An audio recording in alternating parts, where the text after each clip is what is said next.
Yeah. Just tell me when you're up. It should have. We're ready? Wait 1 second, let me just be sure, because it should have said record to the cloud. Hope that's not the case. I keep getting the chairs where my shit ended up in the table. Okay. It is cancel the inside. Recording should Does it show it's recording? adjust that. Oh, I think another meeting. stop The ones recording. on the selectment table, I had the ones. It's not the adjustment. It was chin on the No, table. it's recording. No, so No, it's it didn't recording. say. Instead of, So it's Right, recording. instead of a gift. Okay, so Lee, Thanks. Lee, we think it's recording, but it didn't give the message, usual message, Yeah. recording. It says recording up in the right. Okay. Okay, Yeah. you're that's good. definitely, okay. So welcome to the Large House Review Committee meeting on October 16th, 7 p.m. This meeting is going to be in person, also online. If anyone who's online who may be speaking, please keep in mind that the world can see your background if we can see your background. So first, we'll start off with the attendance, who's here. I'll start with Bill, Yes. Joe, no, Joe's not here. Joe's not here, so Joe's not here yet. Paul? Here. Yeah. Ed? Yes. Miriam? Yep. Rob? Yep. Oscar? Yes. Tina? Yes. Mo? Yes. And Co-Chair Mo and Co-Chair Artie is here, so that is who's here. Joe- Joe's here now? Joe Matthews. Okay, so Joe Matthews is here now. Is he over yet? Give me, yeah, I just need a few minutes Yes, to get he the has video just set up. joined. Okay. So Joe, you can hear us okay, Joe? Yeah, I just need to get a few things set up. Give me 2 minutes. He has both his audio and his camera. No, yeah. Joe, can you hear us? Your audio is off. Can you hear us, Joe? Joe unmute. He's on mute, right? So he was off. I At least we have to make yes. sure people online can Ask hear to us. unmute. No, give me, yeah. Is Joe's he's talking, so So we he have a. can't pain hear us. with Audio. Well, actually, Joe, can you turn your video on so we can see you? I don't think they can hear us. And let's see. Oh, wait, let's just. No, I said that it was, I said that it was fine. Joe, if you can hear us, put up your hand. Yes, Okay, he Must can hear us, be- we can't hear him. it's So audio it on might your be side something because up my with green us. light is showing up. He's talking, but What's up? Audio output? Maybe the speaker. He's in Germany. I don't think that would be. it's on. On. It's on. There, all the cords are on. And let's see. The audio is There's a on, mute on the top right, if you, when you come down and click on the screen, on the top right. there, see, just come down again, just down onto this, down onto the picture. Down there, that says, this tells you, give me the option. Um, Can you see the audio output? Audio. Go down to the bottom left-hand corner where the little Yeah. arrow is. There, yep. It stretches out. We need a bag. Send him in. He needs a bag. Let's see, general This little one. board. This little one. Then They've already done that. I think that's on. It's on. I think that's on, well. Every committee should have. Microphone. We're on. Send this out. computer's controlling this? Yeah, that one. Mhm. Camera. Go the, speaker out over here. Yeah, I Can't stop. did. Joe can give us a jet. Okay, so. Wait, I suppose, I I suppose. did. Oh, let's just go all the way, but we should have been.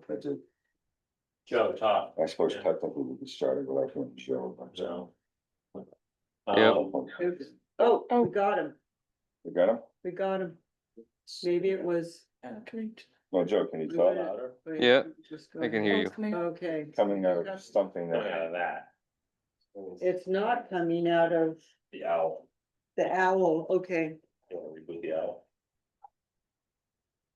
let's see. It's The working out- because the camera's in it. I think if you choose the audio selection, you can choose the speaker.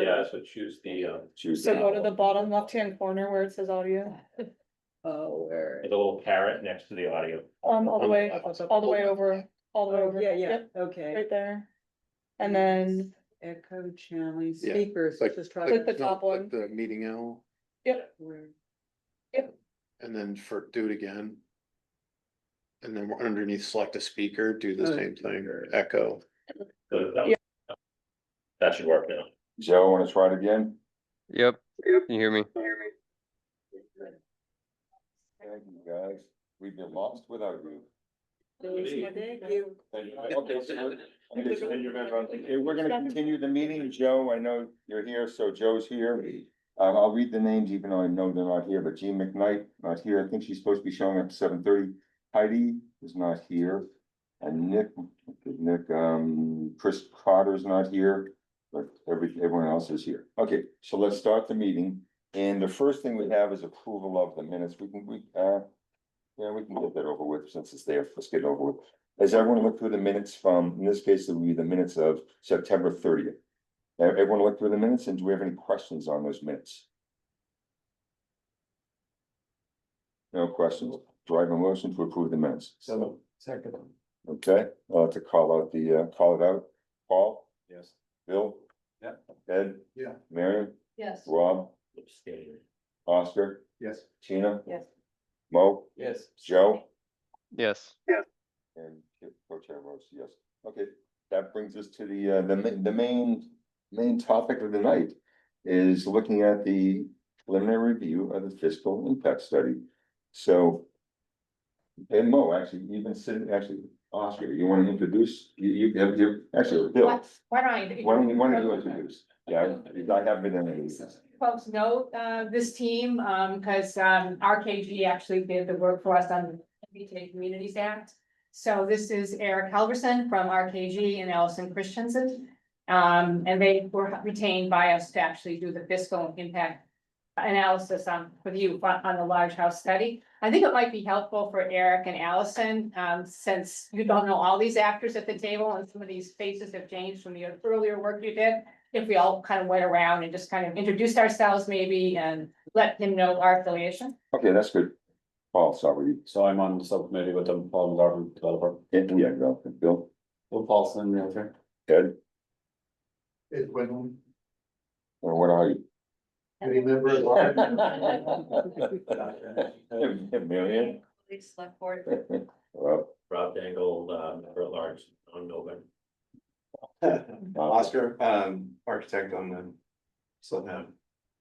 Appointed by the planning board. Tina? I'm Tina, I'm on the finance committee. Mo?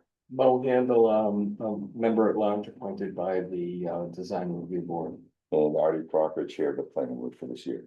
So we welcome, oh, and then Joe, Joe, Joe Matthews, member at large. thank you, Joe, thank you, Paul. What's up, Bill? These guys now? Yeah, well, where we have Lee Newman. I think I know Eric. Yeah. I work with Eric. I'm Daphne Collins, I'm staff for the zoning board of appeals and I'm helping Lee out.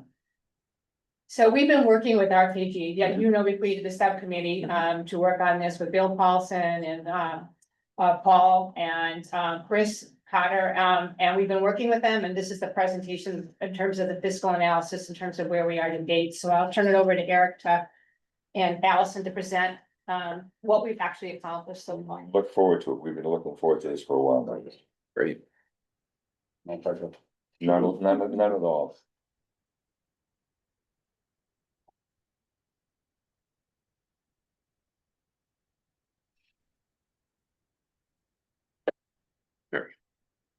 Okay, great. So hi, everyone. Eric Halverson. Great to be back here in this room where Allison and I spent many hours.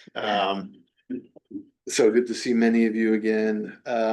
So we sort of have a two-part presentation tonight. The first part will be a little bit more data heavy, just presenting all of the property sale information that we've been working on, primarily with Bill using MLS data. Looking at all the recent sales that have happened from a tear down rebuild standpoint in Needham, and then specifically to the SRB zoning district. So Allison will take us through that. She did all of that data analysis, which effectively then set up the conversation that I'll have with you all about the fiscal impact. Tonight, I think what we'd like to do is present the data, make sure everybody's on the same page.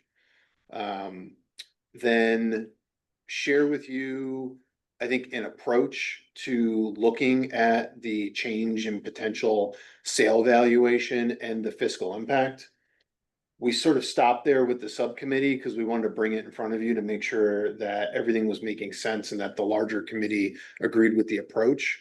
If we're all in agreement on the approach, or if there are changes that we need to make, that's totally fine too. But if, in an ideal situation, if we're all in agreement on the approach, we'll go back and we'll work with the subcommittee on the actual houses that we want to evaluate from the kind of sample house one, to house two, house three. I think there was some discussion amongst this committee. Are those the right houses? Are they the right sizes? So we also kind of need to know that information at some point, so we know what to run through the model. But we figured tonight, at least we have a lot to share with you, and hopefully we can walk out of tonight with a large agreement, I hope, on the approach, and then, we can wrap it up, I think, pretty quickly since the model's already built. So, if that all makes sense, I'll hand it to Allison to go through the data.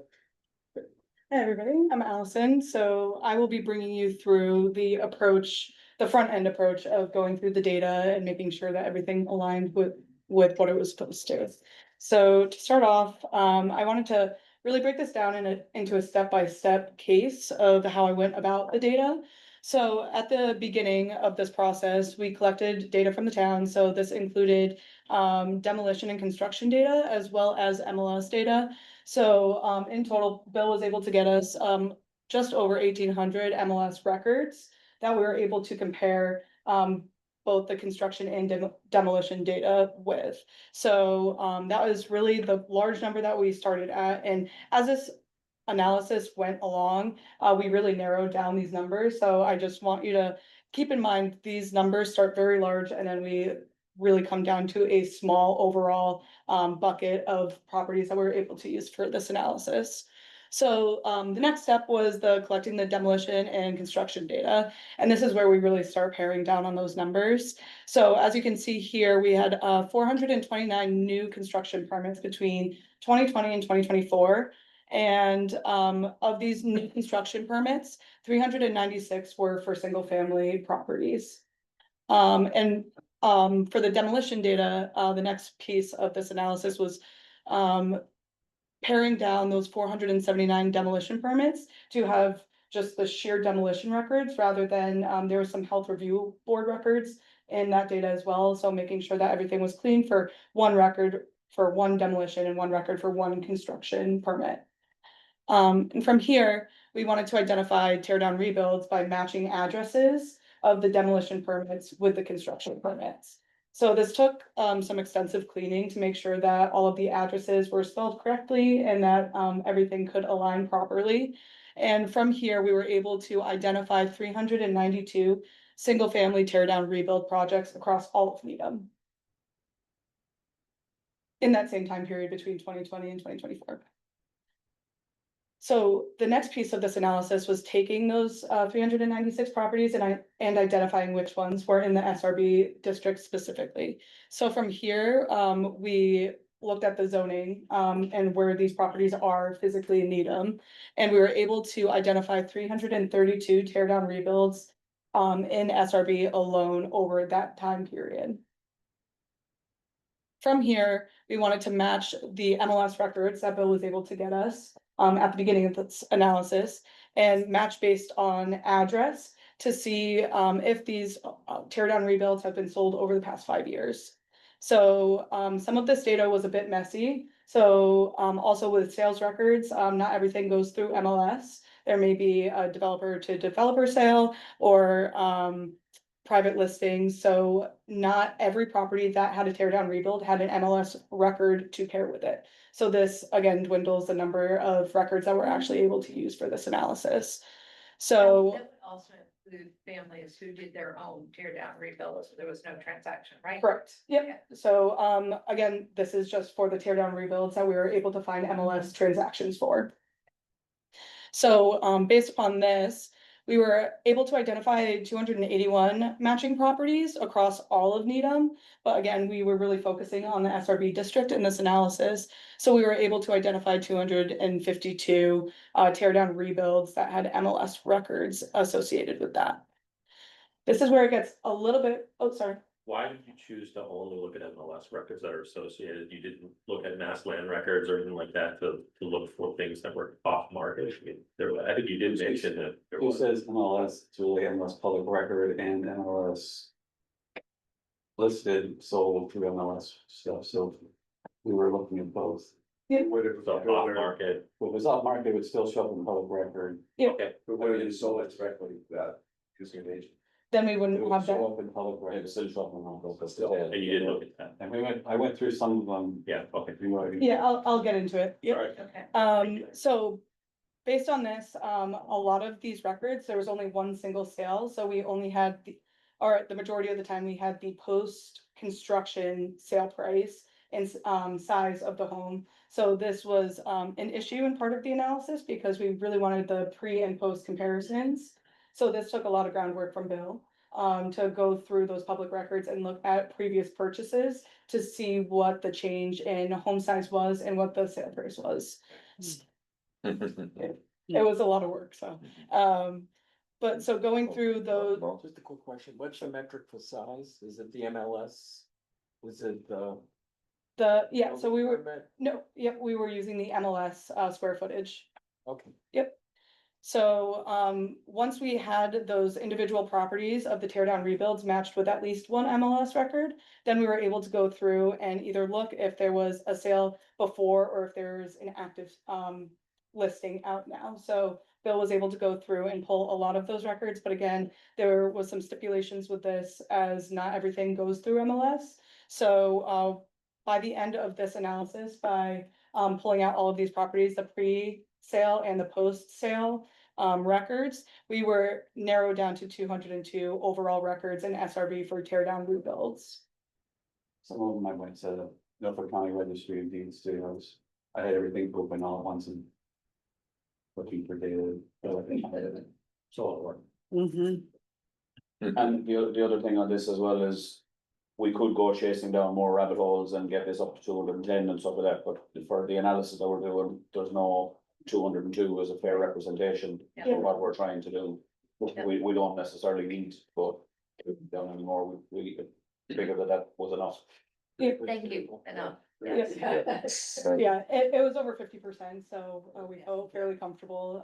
And as we looked at more data, we saw similar trends happening as well. So we felt that it really is a good representation of what is happening with these tear down rebuilds.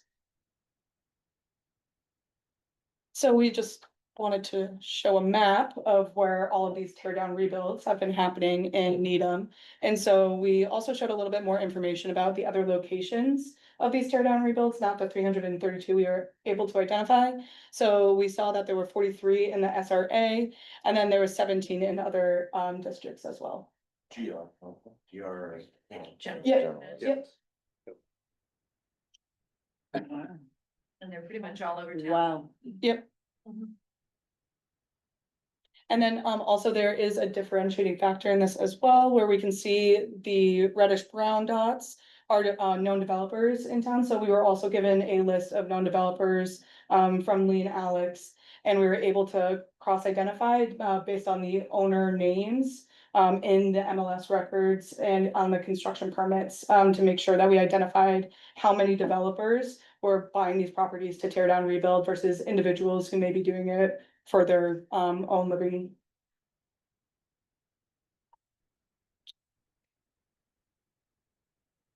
So now that we got through the approach and how we came to these numbers, now it's time to present the numbers. So looking at these, this table, we can see that there was about 171 identified developers that are known to Needham that are purchasing and doing these rebuilds. So that's quite extensive of the 202 records that we had. So we can see that based upon developers and individuals, a lot of the numbers are very similar, where we can see that the original home was around 1,700 to 1,800 square feet and selling for just around 900,000.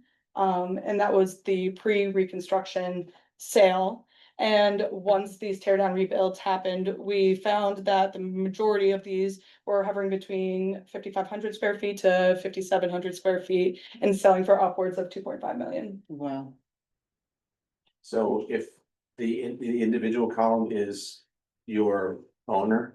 Individual owners, So yep, let's say just not identified as a developer. Yep. So what's the 2.6? If they stayed in the house, what is that? Their assessed value? Or did they? Or they may have sold on the house.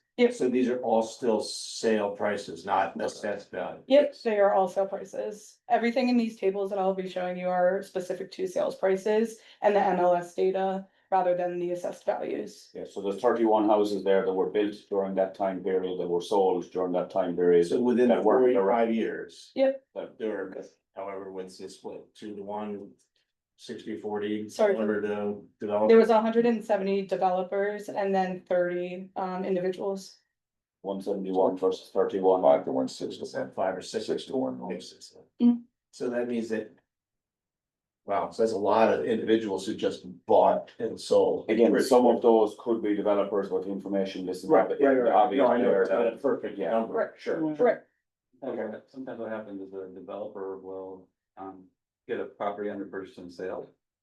And then they'll find a buyer. And they'll assign the purchase and sale to that buyer.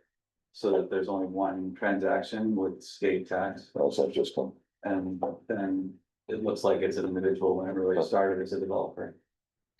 Again, it's probably not hugely relevant for the data. No, I know, We have sure, to read it, yeah. sure, you've got the number, but these are Yeah. all sales, so. We just really wanted- Sold by an individual or not, I'm just curious. Yeah, we just really wanted to get at the sentiment that what everyone is feeling in Needham is that developers are coming and purchasing these homes and then tearing down and rebuilding, that is actually what is happening. What's the difference, the median hold price? You've got developer number and individual number. Is that suggesting that developers are paying a little bit more for the tear downs than an individual is?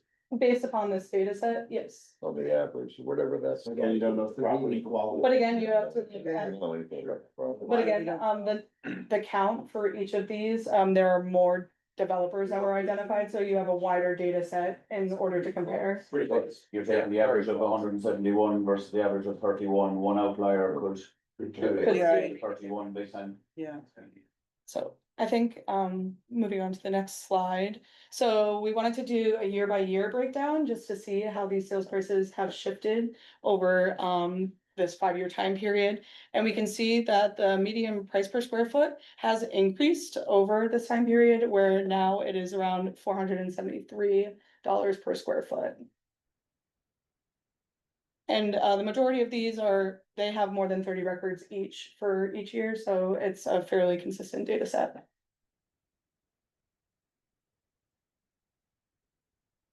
And then this is just a tabular representation to show that this is based on the last sale date. So this would be based on the sale of the new home, so the larger home. And we can see the comparison of what the home was to what it was rebuilt as. And again, you can really see hovering around that 1,700 square feet as the original home and rebuilding to about 5,800 square feet and selling for upwards of 2.7.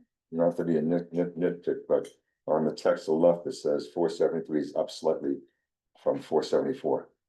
Yes, it is. 473 is higher than 474. Oh, sorry, no, This one is, again, people are gonna read this and people are gonna read this and go, see, I'm nitpicking. yeah, Sorry, I wasn't.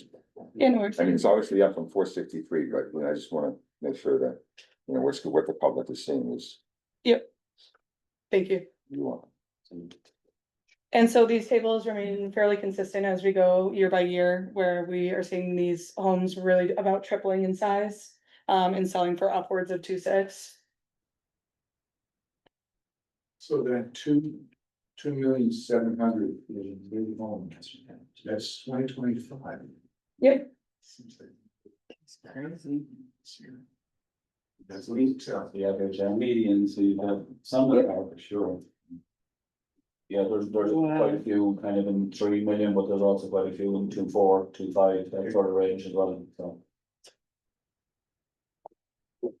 And so again, this is just going year by year, and you can see the trends remain fairly consistent, where the original home is usually being purchased for around $1 million, a little bit less or a little bit more depending on the year, but and then again, reselling upwards of 2.6, 2.7.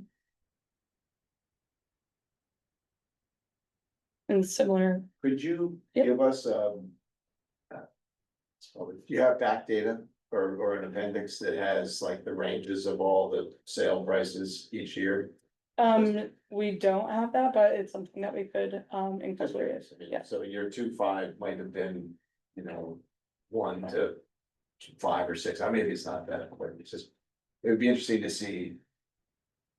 I guess the averages are gonna tell you what we need to know. Yeah, we did choose the median, to represent the data, just because it really is a good middle point to understand what's happening. What's crazy is that those were COVID years. 2000, 2001. Yeah, And, you know, that was the whole concern about making sure that people stayed employed, you know, construction and all that, and it's. Yeah. Juggernaut, yeah. I mean, if you look here in the 2021 numbers, you can see that the median price per square foot of the new build was 421, and again, in 2025, it was 473. So there has been, an increase in the overall price per square foot. Cost of construction. Oh, If you look at the true. COVID, if you look at the COVID year, actually, the first couple of months were record lows of activity. And the rest of the year, the last 9 months were record high activity. And that was the only department that was like really fully staffed and they were just like flat out. And we were so concerned about making sure that, you know, we were so concerned about the economy in Needham and making sure that projects moves, you know, decisions and things like that because of that concern about employment. You know, like the construction. Oh, wow. Yeah. Why don't we continue? Where Yeah. we're going with this. So this is really just a visual representation of all of those tables that I just showed all of you, where we can visually see the overall increase in median price per square foot. And then also the difference in the original versus, the new sales price. And just as a comparison, this is, all of the other MLS records that were not paired with a demolition or construction permit to really get an overall idea of what else is happening in Needham in the, single family housing market. And so this, again, was based off of that 5-year period.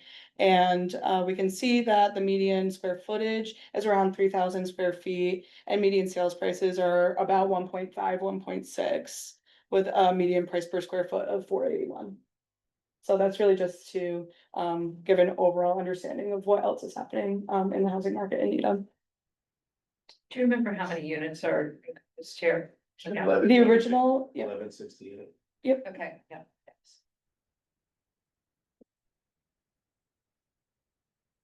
and here we just really wanted to talk about sort of a break point between developers versus individuals purchasing homes, so owners purchasing homes.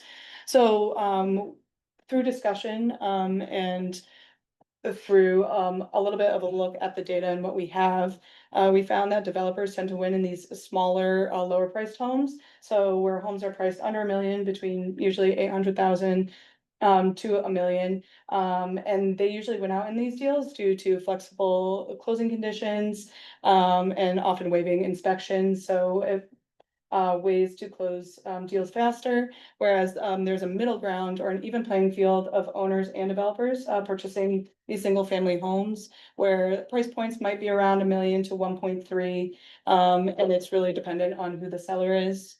And then lastly, owners tend to win out in larger, higher priced homes, which might make sense because developers have a certain break point of where they cannot purchase homes and still make a profit off of it. So really just wanted to frame this as an understanding to the rest of our analysis.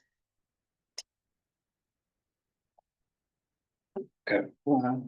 Just a quick question, this data as far as who gets it, where did that come from? So it was largely through conversations that we had with the subcommittee that we were able to really understand what certain drivers for developers and owners are, and looking at the data for sales prices that we had for these tear down rebuilds as well. Yeah, so the median price for the tear downs has been between 800 and $1 million. The average this year is $1,025,000 versus down in the 800s back 4 or 5 years ago. That kind of seems to be where the developers are not really in the picture, a huge mile. This may be a rabbit hole question, but on your map with the two colors. Yeah. Was that the cull total of 202 that you mapped? No, that was the total construction and demolition permit, so there was a larger variety, so it was 396 total. Properties that were identified across all zoning districts in Needham. Wasn't just SRB. The 202 is just SRB, Yeah, we the were- entire town. And all the properties that were sold in Earlwood tore down and rebuilt. Yeah, the 396 was, the 202 was the number of construction and demolition permits that we were able to match with MLS data specifically in SRB. So did you actually, are those all associated with addresses, like which ones were, middle ground, which ones were?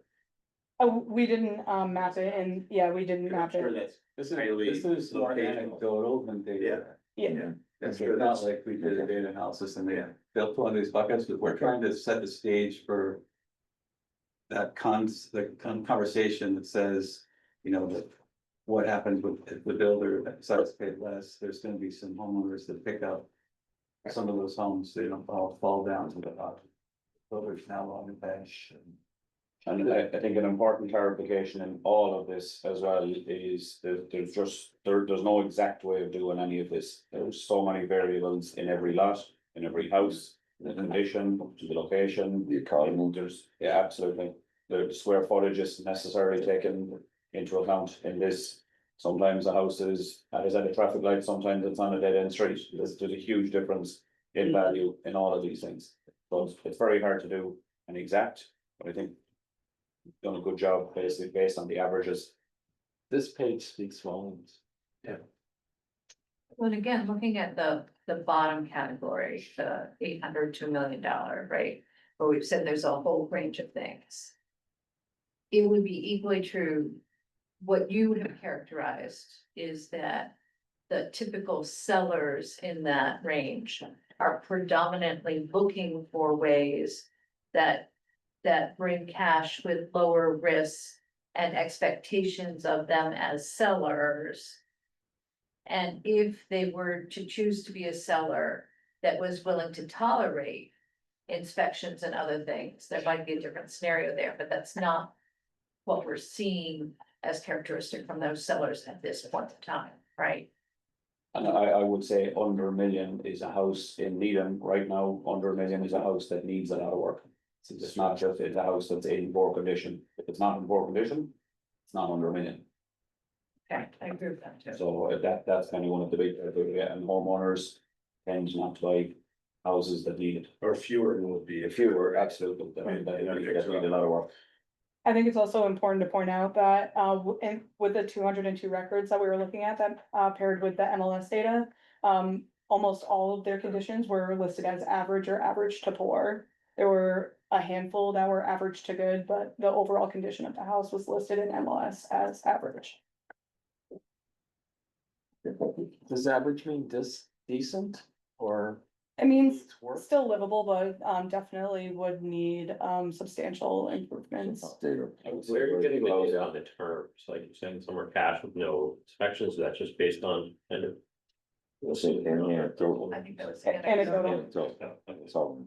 right, and we just talked about the sellers, but the converse of that is that you're saying the buyers today prefer to find a house that is more move-inable and will require less from them for most Right. of the buyers. Yeah, That's a change in the decades. yeah, if someone, You, a few people who want to do it, pick it up, Right. Yeah. Yes. yeah, if someone buys an $800,000 house and needs to put 400 or 500 into it to get it to that 1.3 million that some Yeah. people are moving into, it's probably a very small pool of people.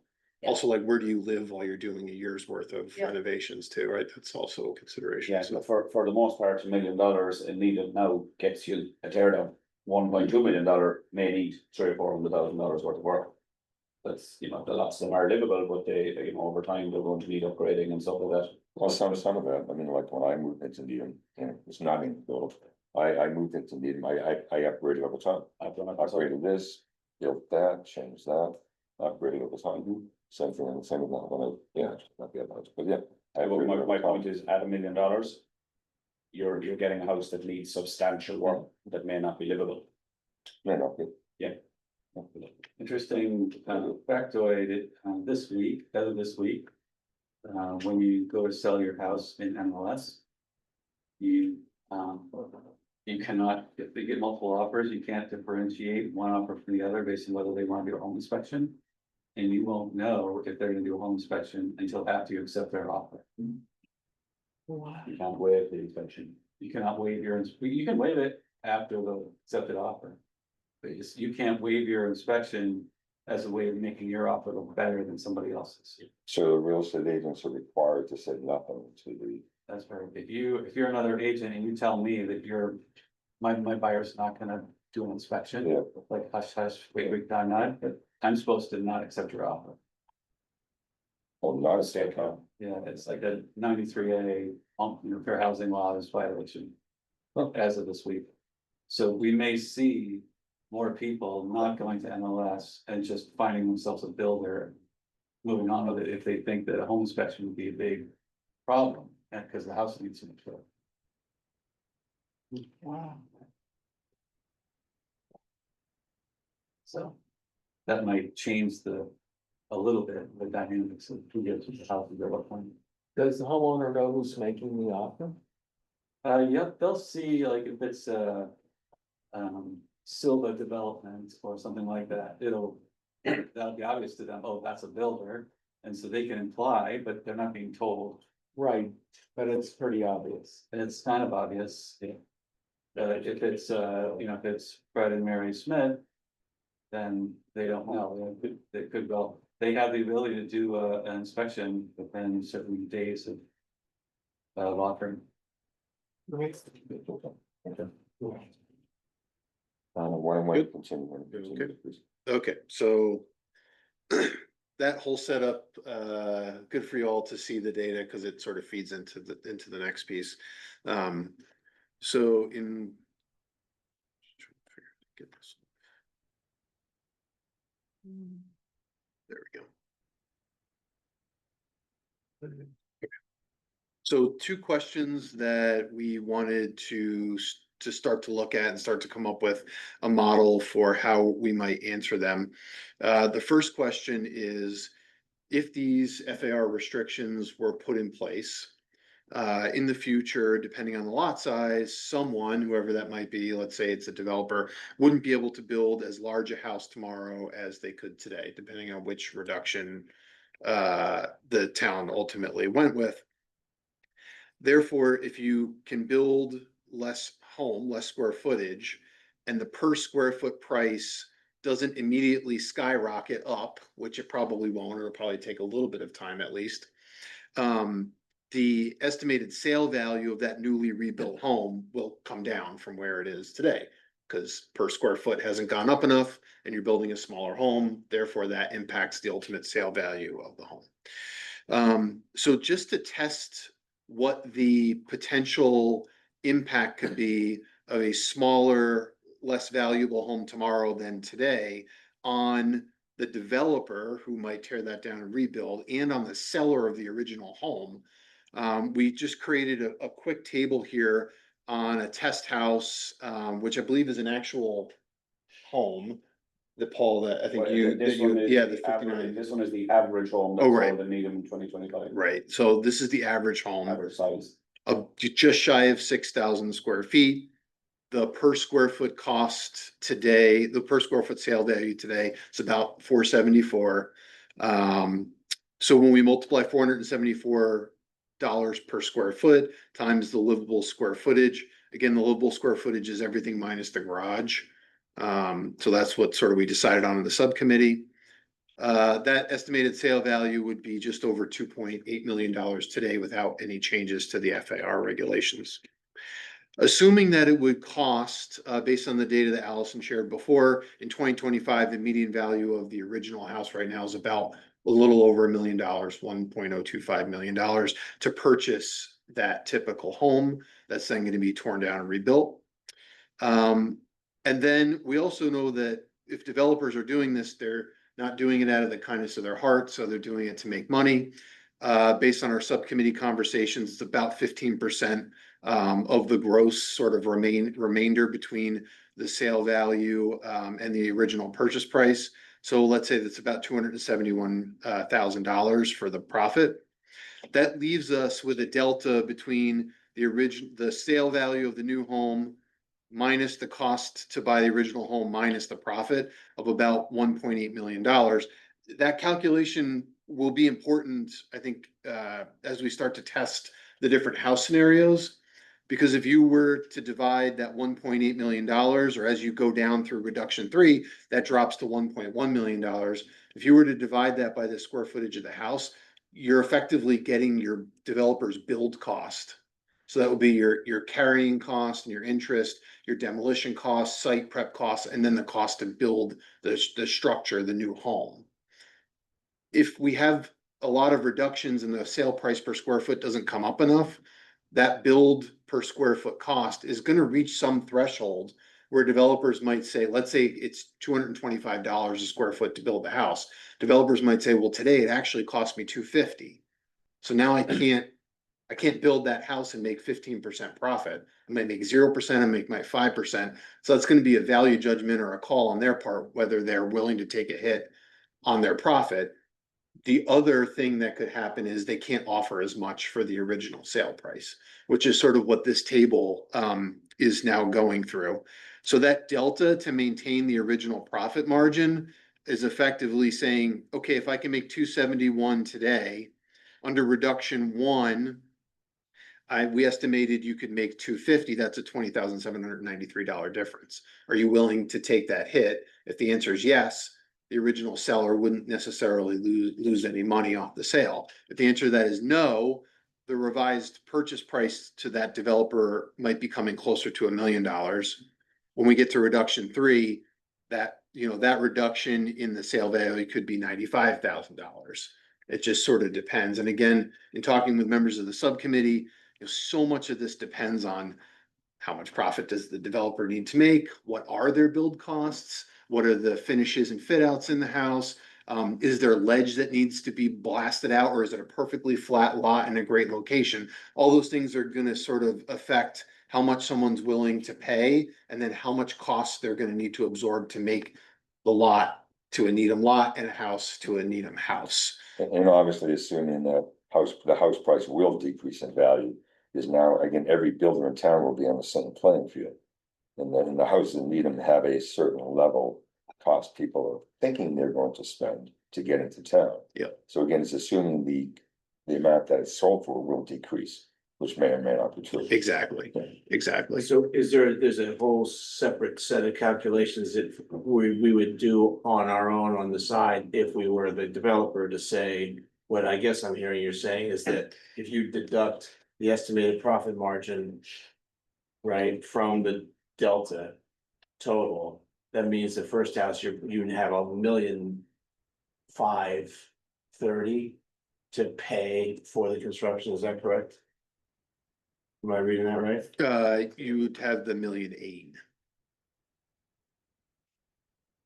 So you don't have Paul's spreadsheet in the. Or sorry, you could, No, you have $1.8 million Yeah. total. Yeah, the $1.8 million total, you gotta take out of that the profit. Yeah, and then you- yeah. 71, so you got $1.5 million something left, that is the construction and Yep. holding interest. yeah, blah, and then you blah, blah. divide that by the Yeah, 59.7. so the gross profit, and this is where the variables and stuff like that, gross profit includes a certain amount of those costs. Your realtor costs, some of those 15%, that doesn't mean you're taking home 15%, there is costs No, I know. associated with that as well. And we came up with 15%, we're doing some further research to see if that's kind of, Bill has already talked to some of the builders and more other builders in town, just to see if that's a kind of fair representation. That's the gross profit, it's not the net profit, just in defense of, but it's a target. Right, The right. the 1.8 is your build costs to build 5,975 square feet. Okay. A couple questions, so Bill, you are talking to developers on that? And what have you learned? We have a spreadsheet that's a little bit more complete, I don't know, do you have a spreadsheet?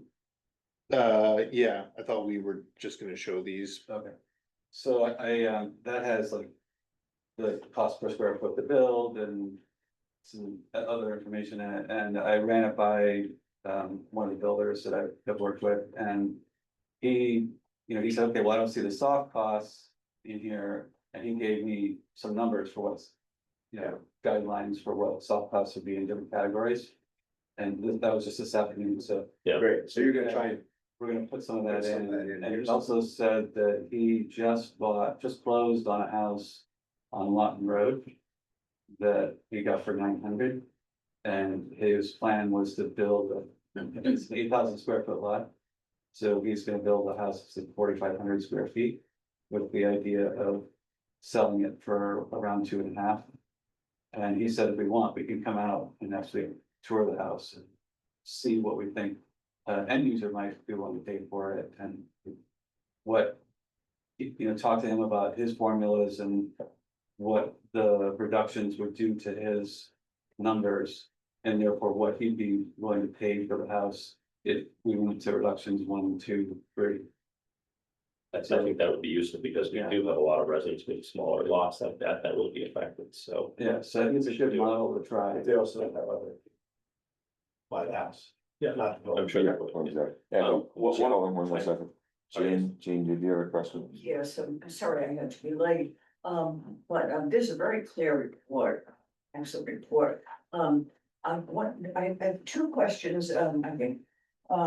The reduction. And actually, Gene, speak up also, because we have whoever's speaking, make sure to speak up to get into the hour. please. Yeah, make sure we all speak up, please. I know that these reductions are based on the work that was done by the zoning working group, previously.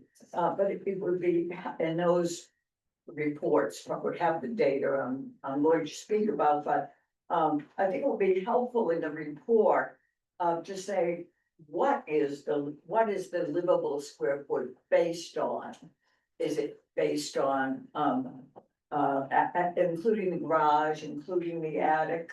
I didn't see that. Well, the number up there is the livable square footage, so. Yeah, it says there's a little square footage, a certain number of square feet, Right. but it doesn't say What But it it's- what yeah, that's it's based on. It's easy to put that in, it tallies with what we've been doing all along, the Exactly. livable is first, second, third if there is one, basement if there is Yeah. one, but not the garage. And then, okay, whatever we're doing, whatever, at this point, we haven't made our final recommendations, but the reports have livable square feet based on certain things. And I just wanted to make sure we include that in this report, so it's clear to anybody who wants to read it. And the other thing is, the floor area ratio is referred to, but is it the floor area ratio we currently have? Is it's reduced for each of the reductions, Correct. correct? Right. So I think it should show what the reduction is in floor area ratio. Well, I mean, I'm sure we'll get, we do have to pull those over at some point, but this reduction 1.5, 2, 3 is directly pulled from that other report. I know. So hold on one second. So, yeah. I'll defer to Bill. Bill? Yeah, so the floor area ratio is actually not a factor here. It's just, we're just taking the livable square foot and we're reducing that by 10, 15, 20, and 30%. So we'll, later on, we'll calculate a floor area ratio that will flow to drive whatever reduction we want. We decide it's the right reduction, but for right now, we're not playing it all with floor area ratio. So you're assuming the floor area ratio we currently have in our zoning is the applicable floor area ratio. We're not even. Well, that's not what we've done is the reductions are ultimately the livable comes from the floor area ratio. And the reductions that we use are based on some of the sample reductions that we had proposed, reduction 1, so that ultimately the square footage is coming from the floor area ratio, but for sales price is determined by the livable square footage, so that's why we're using the livable square footage in this presentation. Are these terms, reduction 1, 2, 3, is that percentage change coming from that other? Yes, model? yes, Okay, so it is. Coming Okay. from the model. Yes, so it's coming from modeling, so yes, yes, so as long as it's coming from the modeling, so we're not mixing things up, Rob. Yeah, I want to make sure I get the point in it. A couple of things on this slide that you have, like the last paragraph about talking to Lexington. And they saw no decrease or what I'm just looking at my notes here. You indicated there was no decrease, but I remember from our discussion with Lexington, I go back and look at my notes and my transcript, that they absolutely did see a It was reduction. a blip, yeah, they had I think there's slight, then it went back up to normal. I think it was just, I think it was the planner or the building inspector there was basically just communicating his perception. It was anecdotal. It was anecdotal, it was not, And it was the builders too. Okay, so if it was anecdotal, has any study been done on actual data of what happened? Like, did we look at any of Lexington's data to kind of test our theory? We But didn't. no. We Okay, didn't do and that's fine. Yeah. Yeah. I'm happy to take that sentence out if it's misleading or confusing. I had just asked for the notes of the Yeah. meeting when you all talked to the folks in Concord and Lexington, and so I just pulled that from No, there, but. It's fair, and I'm just trying to be like as accurate as I can. And then lastly, you have the 474 for the price per square foot in the base house. Why didn't we carry that over through all the reductions? That's my question too. We held the land value consistent, so Okay, But as the square footage of the house goes down, generally the per square foot price goes up. Yeah. That's a And low end. there is data to back that up. Well, it doesn't necessarily just necessarily, that's the average, but typically the smaller house, the square foot, per square foot price typically goes up. Yeah. And there is analysis to back that up. Yeah, we have the data that shows that over the last year. and a half. Fixed and variable costs, right, so the fixed costs will drive up the price per square foot. Yeah. Yeah, Ed, you all set? Yeah, got it. Okay. Can I just say one more thing? Follow up then, Gene. Yeah, one of the things on this is we acknowledge that we have tidying up to do on some of the numbers, some of the statistics on this. But the intent, I believe, tonight is to try and get approval from the group on the methodology. And that we're taking the right approach on this. And that this is the way that, this is given, is representing or it's answering the questions that we want answered. And I think there is definitely tidying up to be done with some of the numbers, included with the builders, various different things, making sure we're using the right reductions. But if we can agree on the methodology, then it's going to be plug and play. After that, it's going to be just putting in the right numbers. I just want to make sure that we are answering the questions that we want answered. I like this chart, and I'd like to show it to some of the developers to see if they agree with that. Yeah, that'd be great. Gene, is there anything relevant? I just wanted to say my memory of what was said by Lexington Concord folks. And I think this was particularly Lexington, was that the impact of price really only occurred in the first year when builders thought, yeah, I can negotiate this now and tell them there was this change. But then after that, it just sort of went up again, just the way it had been. That's my memory of what was said. That's what, Yes, but that was anecdotal, didn't provide any data. Oh, yeah.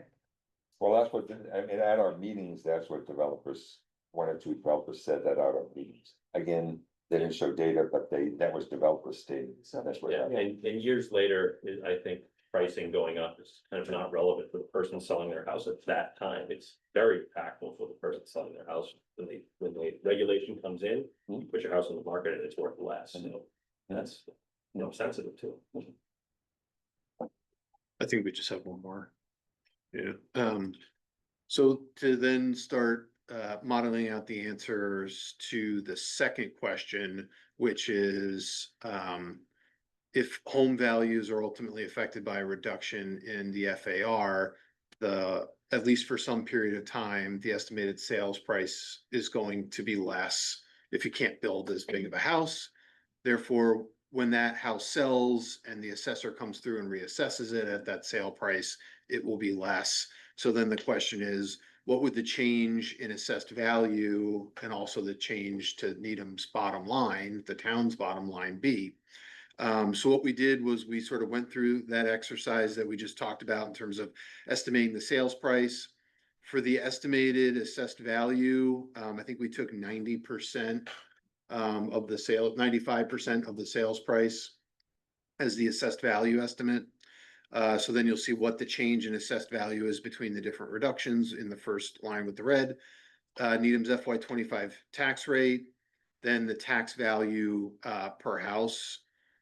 The difference from what a base house would be today versus the reductions on a per house basis. So that's the 1469, 2192 and so forth.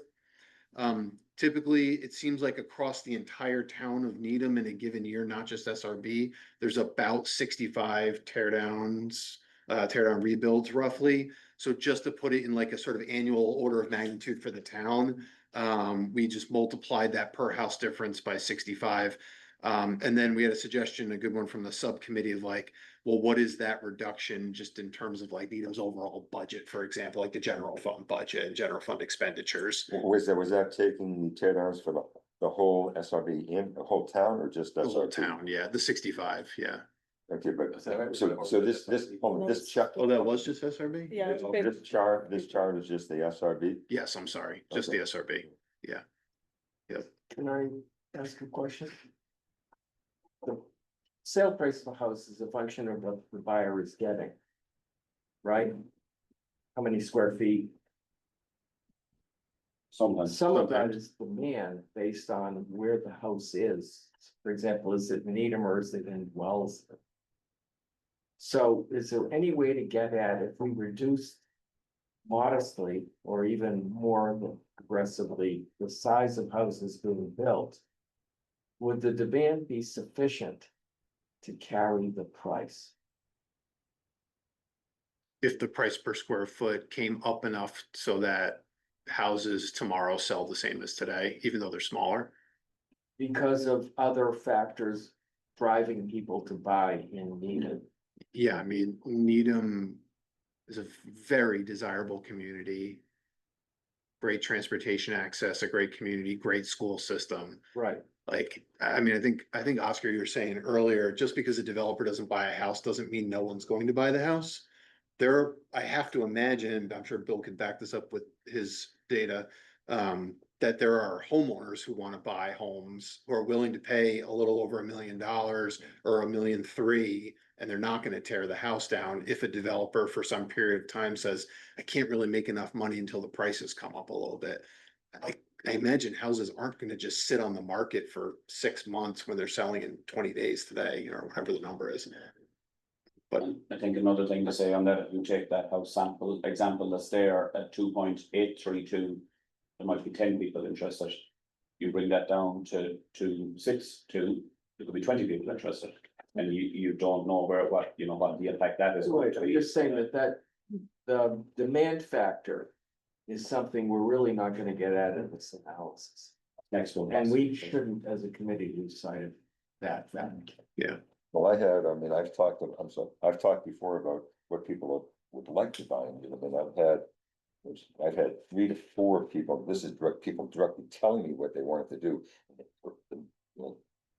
The one that just happened was today, where a realtor in Concord was selling a house to someone from San Francisco buying a house in Needham. They wanted a 4,500 square foot house, so they wanted something around it. They couldn't find it. They had to buy a 6,500 square foot house. Would they have been willing to, what would they have been willing to spend for the 4,500 square foot house? The same as 6,500? No, perhaps not, but but maybe, who knows, Right. because they wanted to live in Needham, but they couldn't buy a house at 4,500 square feet. I've had people say the same type of thing. So 3 to 4 people said the exact same thing. But I think this analysis is great. I'm just saying that we as a committee need to keep in mind that there are. yeah, Oscar? I was just gonna say, I think there's another element of what you said about the demand here. It's also what we tried to do in the analysis of the reductions was to make sure that there was still essentially a certain program that was being hit. Yeah. So if someone might not be buying a 5,000 square foot house, they're buying a 5-bedroom. But that bedroom might be smaller. mhm, And the bathrooms are not gonna be exactly the same, but the question really then becomes, I can get a 5-bedroom house in Needham for X. And so when we heard from the building community, again anecdotally, that, okay, you're gonna make it smaller, but they're still gonna pay 2.6. Yeah, so at some point, yes, there's the adjustment and then it's the back up again, and that's when that sort of period of waiting, we know will. Yeah, That's why the natural thing that happens when you change the bylaw, the building committee will sit back and wait. And then. That's why the price per square foot increases. Right. As the square footage will come down. Sorry. So that line, second from the bottom, annual revenue loss for 65 homes. You gotta be careful how we talk about that, that's not a revenue loss compared to today, that's a decrease in the increase. In the future, yeah, Yeah. that is true. Yeah. And, yeah, I mean, some people might feel, my God, we're losing $100,000. Yeah. Right, yeah. Yes. Increase that. Well, plus the fact that, plus the fact that the new house built has more value than the house that was standing there, that's a value increase. Flip side is, if you push the value of houses, so the rebuild, tear downs, to the point where they don't get torn. Now the loss to the town, or the loss of the increase to the town is a much bigger, Yes. right? Because you're keeping all these small houses with relatively small tax base Yeah, versus the big houses. yeah, you might lose, Two different- you might lose $1.5 million of assessed value, or $1.3 million of assessed value, yeah, So we gotta be careful how we, yeah. I think So I it's really accurate. like your language of opportunity cost. Yeah. And I think we should try to also look at the opportunity cost for what you described. yeah. Right. I mean, that's really what you should understand. Well, I mean, a big thing that we're doing here though is, what is the price difference? These people were really concerned and understand it. So what is the price difference of someone selling a house? And that's, to some degree, that's a big part of what we're looking at, big Right. part of our charge. Your test right now with fiscal impact, yeah. which is to the town, Yeah, yeah. right? Yeah. And so. So it's actually quite easy to add another line to that and do what the assessed value would be of the existing as is house before any development. Yes. I can I just say, it would be, I would be troubled if we were trying to defend not doing something because we're saying the town is losing an opportunity for increased tax revenue. I don't think we're defending it, it's just we have to be truthful and disclose, like. Well, I That's think the whole that's point. obvious that, yeah, I guess. That. I also have a question from him now, but they want to. Hey. Answer. They wanted to understand what the, what might be a potential reduction in revenue stream, if the pattern would change. But I think, yeah, Ed's point, that's the simple question. The impact is if it's not transformed into a 3 lane, it just stays as a lane. Well, then there's the impact of, now there's a smaller house on that footprint, and so there's less flooding on the neighbor next door. I mean, there's more trees still in the lot. There's a number of ways we can then bump up the value to the town. And the environment, the fact that smaller house is still there versus a wiped out lot. There's a number of ways, but Bill. Going back to Lowe's point about the demand, we may be able to put together like a pyramid that shows the number of houses that sold at each price level. Yeah. Right, so we can see the level, it is really a pyramid, right? When you get up to the $4 million to $5 million houses, there's a tiny little top tip at the top of the pyramid, and when you're under $1 million, there's the big floor. Right. And so I think that might be helpful, so you can see if we're pushing. Then if we're pushing down the new construction homes from here to here. That's gonna be, put them into that larger demand category. Which is gonna. And if that demand category gets larger, then the price may go up. Right. Ed? So there's one other question. We've talked a lot about it. I'm not sure if it's really addressed here yet. Question is if the allowable house size is pushed down. It's pretty clear that the value of a tear down to a builder for the still lots is probably going to be less. The question is, what about houses that are decent shape? That would be bought by a home buyer. Would those house values still remain the same? Are they independent of this thing we're talking about? Would they go up? Okay, whatever. I mean, if it's a house, if it's a $1.2 million house, it's in decent condition. But we push down what you can tear down and build to. Why would that affect the value of the sale of that house to a home buyer? I don't think it would. Okay, that's an important piece here. We've got a lot of houses in need to fall into that category. Yeah. People have to understand that pushing the size of houses down, potential houses down, isn't necessarily going to affect the sale price to that home, to that seller. You know, you're not gonna lose money, you, little house, terrible condition, yeah, it's probably gonna have hammered. But we gotta make that point. Are we able to figure out, how many houses still fit in the category that haven't been rebuilt, that are of a certain size and of a certain age? Is that If something we we can discern from data? We could look at assess assessment, it, yeah. yeah, assessment records and look based upon, year built. And then, if there's an accurate square footage that's, kept in the assessor's files, which I believe there Just is. curious how many houses are left in that. Assessment doesn't. Yeah, no No condition, there's no way. Condition is not condition. Yeah, it would be based upon year built. Records. Yeah, we have your bill. I think we've actually mapped your bill. So we can get that data. Yep. Rob? Follow-up question to, or point to what you were saying, I agree but disagree a little bit, because I think. We have to look at whatever these regulations we're proposing are. How that's going to affect that kind of middle of the road house that doesn't necessarily need to be torn down, but you may have. New home buyers who wanna buy that house, live in it, but may wanna add on, what are the effect of the regulations for capping? Being able to expand that house? Well, we're not. Probably not. Yeah. Probably, I think probably we still not. You're probably not. You're having it up. Expand. These houses are 1,700 and Yeah. 1,800 square feet, so we're not, Delta 1,000. You're capping it at the same. They could double the size. All kinds of things. That house. Addition. It's capped at the same. Like great room off the back or something like that, as long as it's not over a certain percentage of the original house, you have to charge like the value, what it costs to do. Big addition. I was gonna say to bring up to code would be a bigger.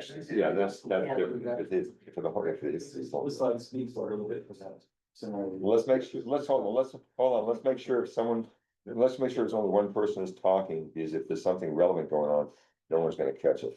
Well, the other thing is we wanna hear the whole presentation. Yeah, so, Yeah. what do you? So, yeah, we've sort of talked ad nauseam about this, but one thing that we talked about with the subcommittee was just, is there a way to kind of put everything that we've looked at, and also a lot of things I think we've talked about tonight, just in kind of a quick matrix, and sort of doing it by price points, or what we're just calling market tiers. So this sort of looks at those different market tiers that Allison had talked about before on the image with the house. And sort of like who is a likely potential buyer today under the current zoning? Would that potentially change under the proposed FAR reductions?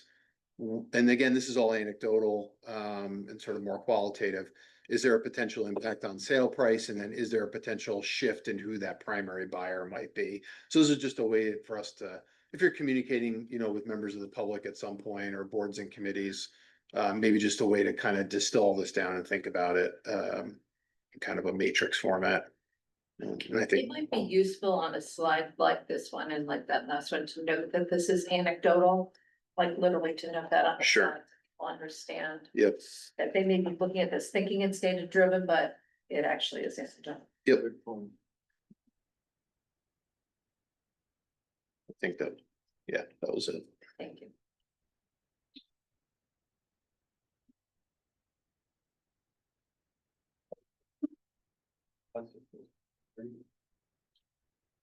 Ed? Just following up on that comment, so that bottom tier.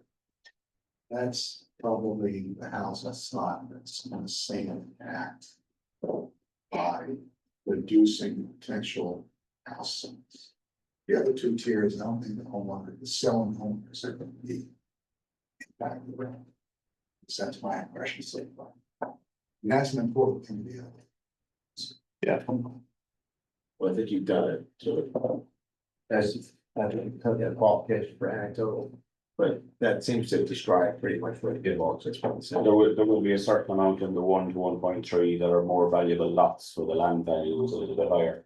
You can build a $3 million house on versus 2.5. There'll be a little bit more impact there, I would say. And as you go up, the impact becomes less and less. Yes, not all lots are created equal. That's right. That's just right.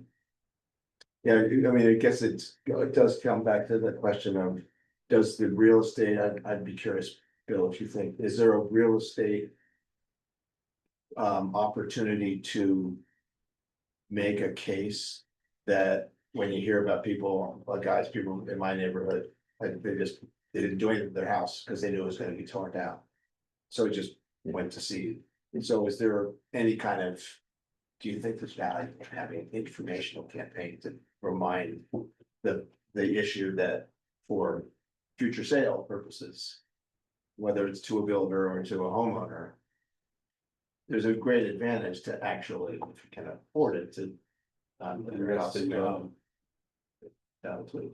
How do the realtors fit into that, Bill, as far as the communication to future home sellers and so forth? Because I mean, over time, they've learned that. Some of it, I suppose, from the family, friends that have sold the houses, but sometimes they go to a realtor and say, hey, I'm thinking of selling the house. What are your thoughts?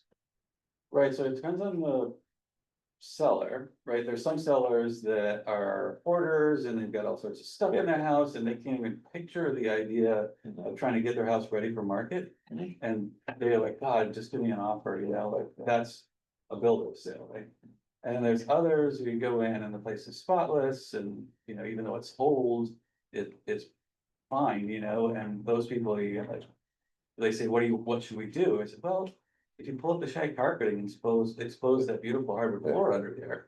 And put a little paint on here, so it's not 70s colors, it's the colors that are current. You could actually make, you're certainly gonna be appealing more to the families and you might make a lot more money out than you would sell them to a builder. So it depends a little bit on the seller and their appetite for taking on that work. Thanks, Bill. What else, where are we at, as far as anything else on the? Okay. So what do you need from us to move forward? I would say just if there's agreement amongst the group, just about the approach that we're taking, to both the impact on sale value and the fiscal impact piece, given the changes and clarifications we talked about tonight. I don't have a problem with the basic strategy that you've been using at this point. Obviously, I suppose personally for myself, I'd like to see something where as what happened actually with the sale price. And a little bit of better idea of what might happen to the sale price in Needham. But instead of saying, where's the demand? I know because right now you're just going math. Right now it's just pure mathematics. Here's the size of the house. Here's what's gonna happen. Most of it's just straight math. Perhaps there's something else that can be put in there, which is, you've been in this business a long time. You'll have some idea what's going on. Maybe put something in there, what might happen, what will happen, what might happen to the sale prices of their new house and the profit. And if the property's going to, it's open up to a bigger market now. So something about that. I mean, personally, I'd like to see that, but that's just me. And open up to the board. Joe. Yeah, give me a few minutes to offer some comments. I've just been collecting here. I think overall, yeah, I understand the challenges with doing this kind of work, given incomplete or opaque data and the number of different approaches you can take. And I think overall, this is quite reasonable and it's not overly complicated for people to understand. And I think the results or preliminary results show a kind of confirming a little bit what I think I and some others may have thought is that, okay, maybe that there is some fall in prices to the developer, but overall they're really not so significant, even with the pretty strong reductions, because just as how high the prices are in the market. I agree with Ed's point in the caveat, and I'm glad that you included it in this packet, that the price impact to the non-developer buyer, the end user, is basically nothing, I think, because you think mechanically, how do people buy houses? And they have budgets, right? They have houses they want to live in, they have towns they want to live in. If you change the ability, you say you can't triple the size of the house, you can only double it. That doesn't change their budget, that doesn't change their desire to live. And we have quite a strong market and a growing population and limited lots. So that important caveat. Yeah, I think the question about the price per square foot change is definitely a big factor. It could go a lot of ways. But we know that price per square foot is different in Manhattan to Back Bay, Wellesley, Dedham. And also in your slides, you showed that the price per square foot can change over time. So in other words, if you look at the the table with the impact to the end user, if you had, for example, the price per square foot went up to 525 in reduction 2 or 3. Well, if that went up to 540, that would just cover that would basically cover the complete delta, right? And so, and to go back to my example about people having budgets, if they had 2.8 or 3 or 2.6 million, they still have that money. And if they want a new build in Needham, and it just happened to lose 500 or up to 1,000 square feet out of the third floor of the basement, they might just, well, this is my luxury product and this is where I want to be. And so, yeah, like I said, I mean, that's not a final answer. That's just saying that how the range of outcomes is quite wide. And then on the fiscal stuff, yeah, one approach that I had done when I had done the citizens petition originally was to express the houses, not even in numbers, but in ratio to existing houses. So for example, a new build would be 1.9 or 2 or 2.1 times the size times the tax revenue of an existing house. And the real question is, over time, are you getting 65 smaller ones? So, or are you getting maybe 40 or 30 smaller ones and 20 don't occur and 15 are additions and things of this nature. But my overall impact was not far off, right? 0.3, 0.25%, something like this per annum on the impact. And you also don't know where I mean, this might push more people into buying general residence, like behind the police station. That's a general residence new build, into SRA or our new MBTA zoning, right? All these crews aren't going to disappear. They have to go work somewhere else. And I'm glad we have the revenue conversation because, right, as soon as we got 100 West Street going with the new zoning, there's going to be a big win there. So I'm glad that people are talking about that. And yeah, I'll just leave it there because that was a lot. But overall, yeah, I think this is a good approach. I think one thing that maybe they could use a little more information, and it's captured in the profit margin, is construction costs and how that changes between house sizes. Yeah. We have that. Thanks, Joe. Yep, thank you. Okay, thanks, Rick. Oscar? Just building on what Joe asked, could you go to us the slides, some of the summary slides earlier? And I was just gonna ask, I hate to make it more complicated, but I was thinking it might be helpful. Keep going to. I guess it pick any one of them. Slide 18. On the top line. Yeah, of the price per that's- square foot. To Joe's point. That number just sort of sits there, but what I think is, in what he's saying, which is important, and I think. You know, it's true probably in all the data you saw. In any given year. Of those 65 houses, the cost per square foot, the price per square foot. Is that range or more? You know, it's like 400 to 600, whatever it is, right? So it's gonna depend on what the builder wanted to put into it, or the exact size of the house versus the final sale price. So there's a bunch of variables. So maybe if there was a line to say what the range was, it might be interesting. Maybe it goes back to your original data. Not this data, because this is actually extracting data. So here you don't need to make it more complicated, but in the original data where you had per year, the average, if you showed the range per year. Sure. I think then people will just start to be desensitized to the fact that it's all changing because the range is so great every Mhm. year. So it's, okay, so we'll pick it up. Maybe Your average, like your average. percent of an interest rate change, Right. changes everything. There's so many variables. Yeah. Yeah. Yes, Rob? So I think we've kind of pretty well discussed that kind of the average home that's in good condition won't have huge effect on the price.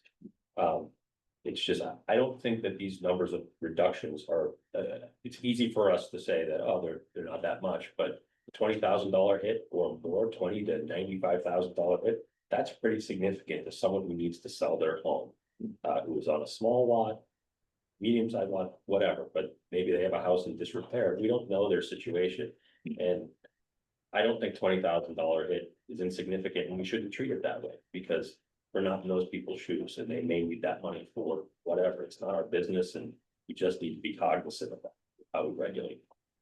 But that's, and at this point, that is less than a year increase in the price of houses. That's like, it's 2%, and housing prices have gone up by like 3 to 4%. So it's like half a year I mean, you just wait. You can wait 6 months. Marianne. I don't wanna sound like a hard-hearted Hannah, Yeah. right? But I do wanna make a point, which is something that has sort of concerned me throughout this process. So we're talking about somebody who purchased their house a long time ago in this case, right? And it used to be until 2017 that they had an expectation that they could sell their house, which was a 3-bedroom house, possibly, and it would be replaced on their lot by a 3-bedroom house.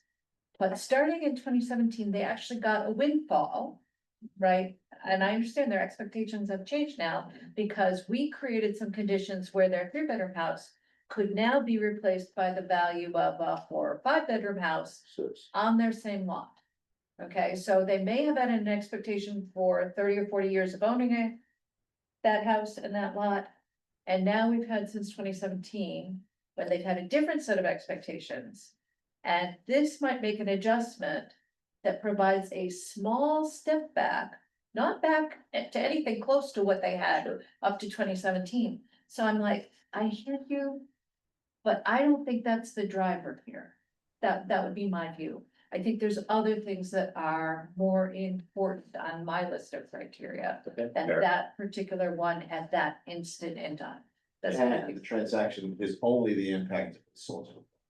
So that $94,000 goes away if your house is in good condition and you're gonna sell. There are some, Good enough condition. there are some that Bill, we don't know that. Yeah, I would caution everybody to not get caught up on the actual numbers that you're seeing here, because we are gonna be doing some adjustments to them. Right. But to Mary Ann's point, if we can't make any change to the price, to the value of the home, then why are we going? I'm not suggesting that we don't, I'm just saying we just need to keep that to that. well, let's, I mean, you're saying, we're assuming right now that we're making, are we even making a change to the value of the home? So, That isn't maybe an incorrect assumption. yeah, I mean, I understand that that could happen, but it is an assumption, because I do believe that if more people have an opportunity, if it's developer is willing to pay less, then that maybe it opens up for more people wanting to look at it. Is plus getting back to the, is it Paul or Oscar said something, but they have some money in their pocket willing to spend, or maybe it's Joe.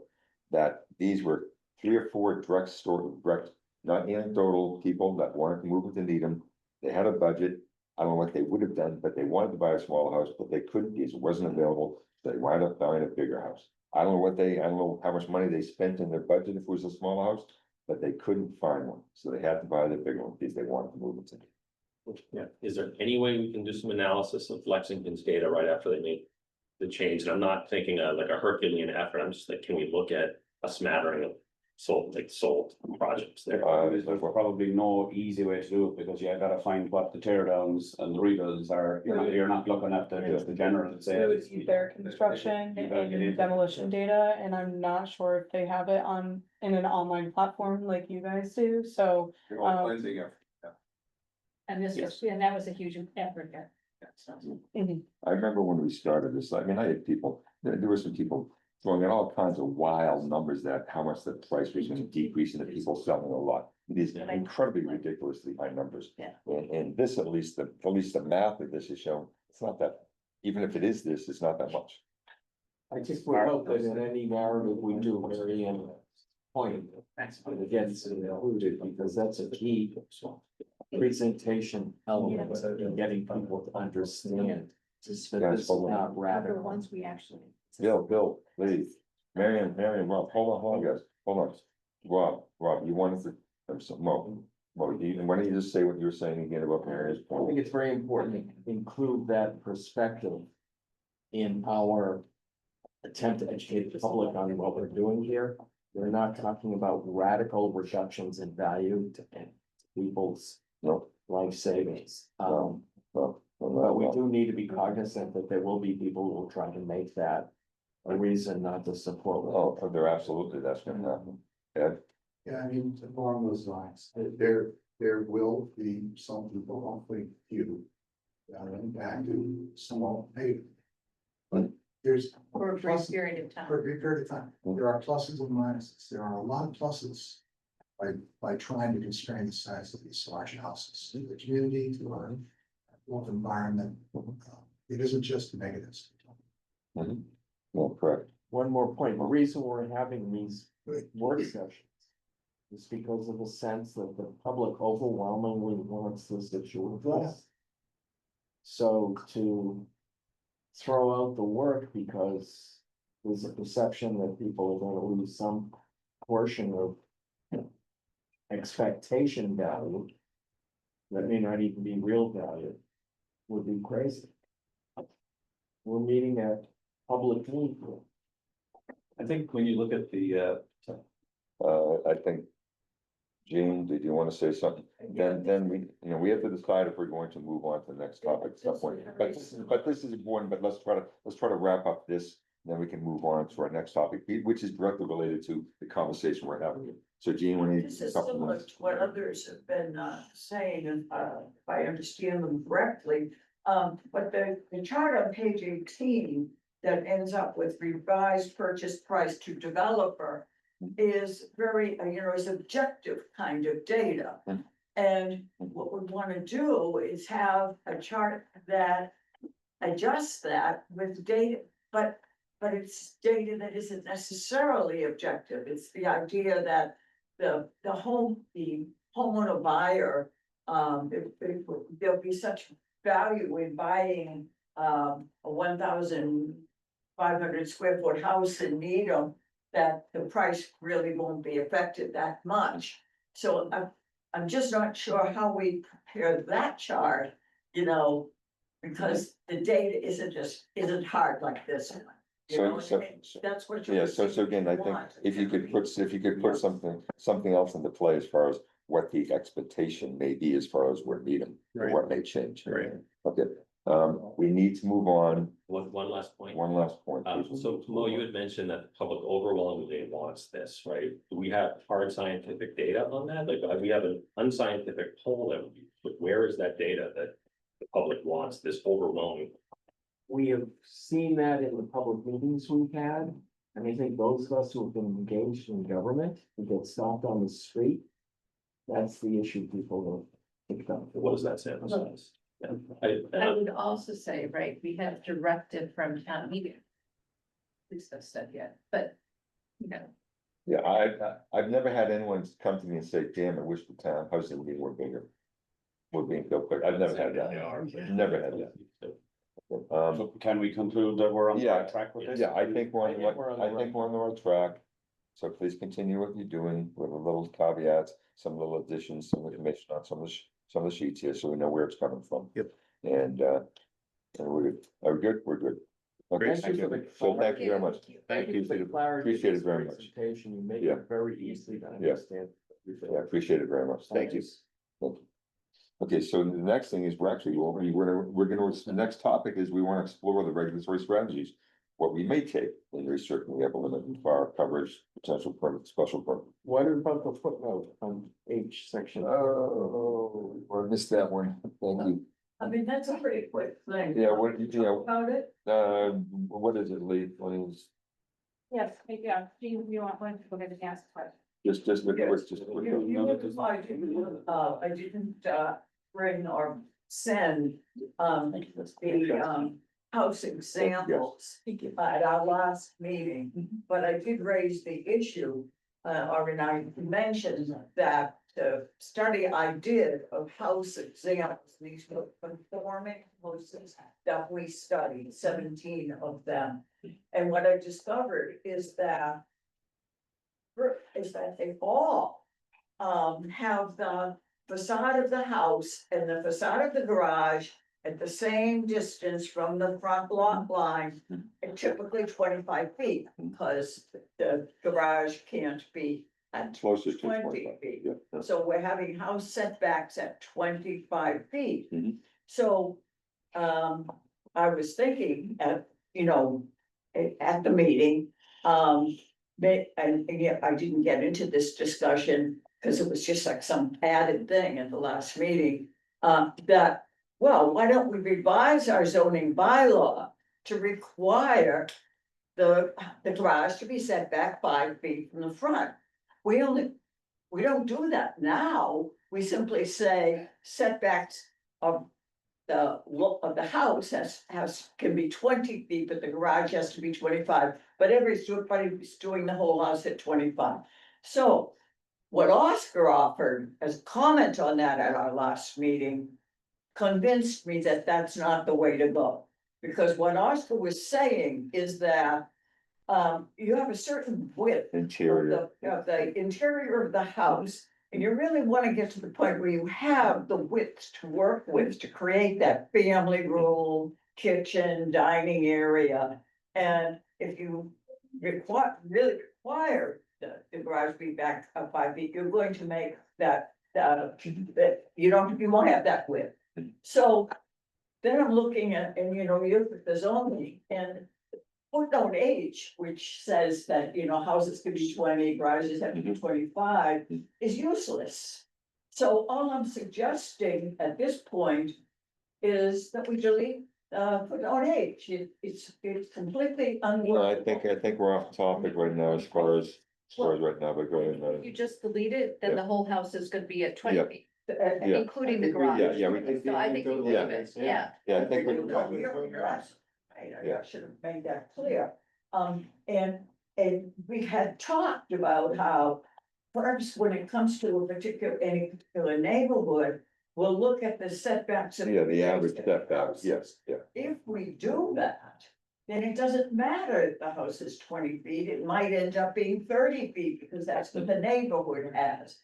But if you have the setback at only 20 feet, maybe that gives the opportunity for a larger yard and better. Gene, come to the table, please, the chair, because Because the owl is it's all up, being it's not recorded. picking it up. Ed, you may want to do the same thing, you're probably speaking loudly, share down there, Ed.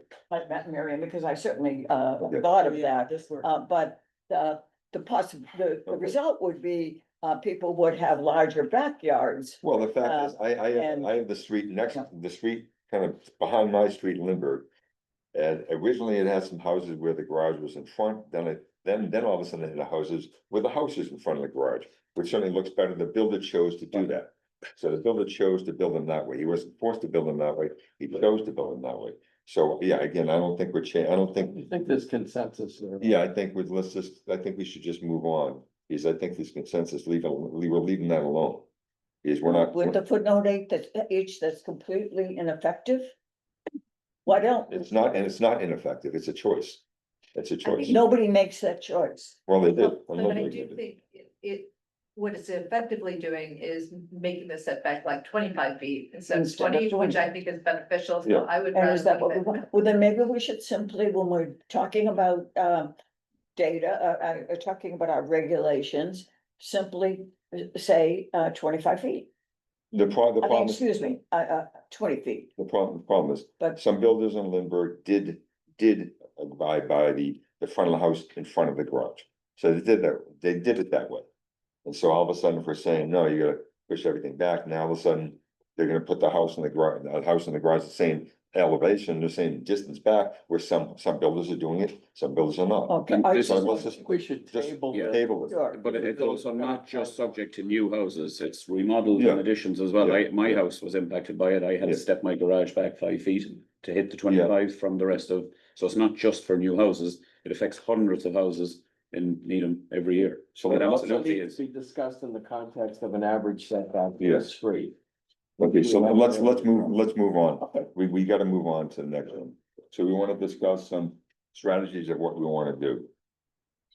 And so I'm just gonna go around. All I'm gonna do is go around and see what's going on in people's heads right now. I Ed? think that Okay. Joe has a PowerPoint. Oh, Joe, you have, I didn't know that. Sorry, Joe. Sorry, Joe. didn't know that, Oh, Joe. well, there was like, data, I remember, it was a way to discuss what was moving forward. I mean, I didn't, I guess, yeah, hold on, I can present and just show what we discussed in the last, little committee or whatever, the working group, trying to think, is this sharing the right one? Yes. Yeah, trying to think where to start. I'll start. So this one, yeah, this slide. So basically, what we had done, or Oscar and Ed had tried to basically take the three reductions for the various lot sizes and create a line, right? Our current allowance is 0.38 plus times lot size plus 0, right? This is the formula of a line. And so the way that we would maybe try to make some line examples that will reflect the various reductions, 1, 1.5, 2, 2.5, 3. They're kind of ugly numbers and they would be, rounded or fine tuned, but they basically, they don't look wildly different than the Concord example. And the Lexington is different, but in the same kind of style. And if you put them on a graph, you would see, like we had the materials for the public hearing, right? These are your FAR allowances over lot size, all right? And so these are basically, the red dotted line is the current Needham, a proxy, because obviously it's just counting the first and second, you have to make some assumptions. So these are the various sizes, the kind of the various options here. And, just doing that again, just stripping out some of them to make it a little more clear.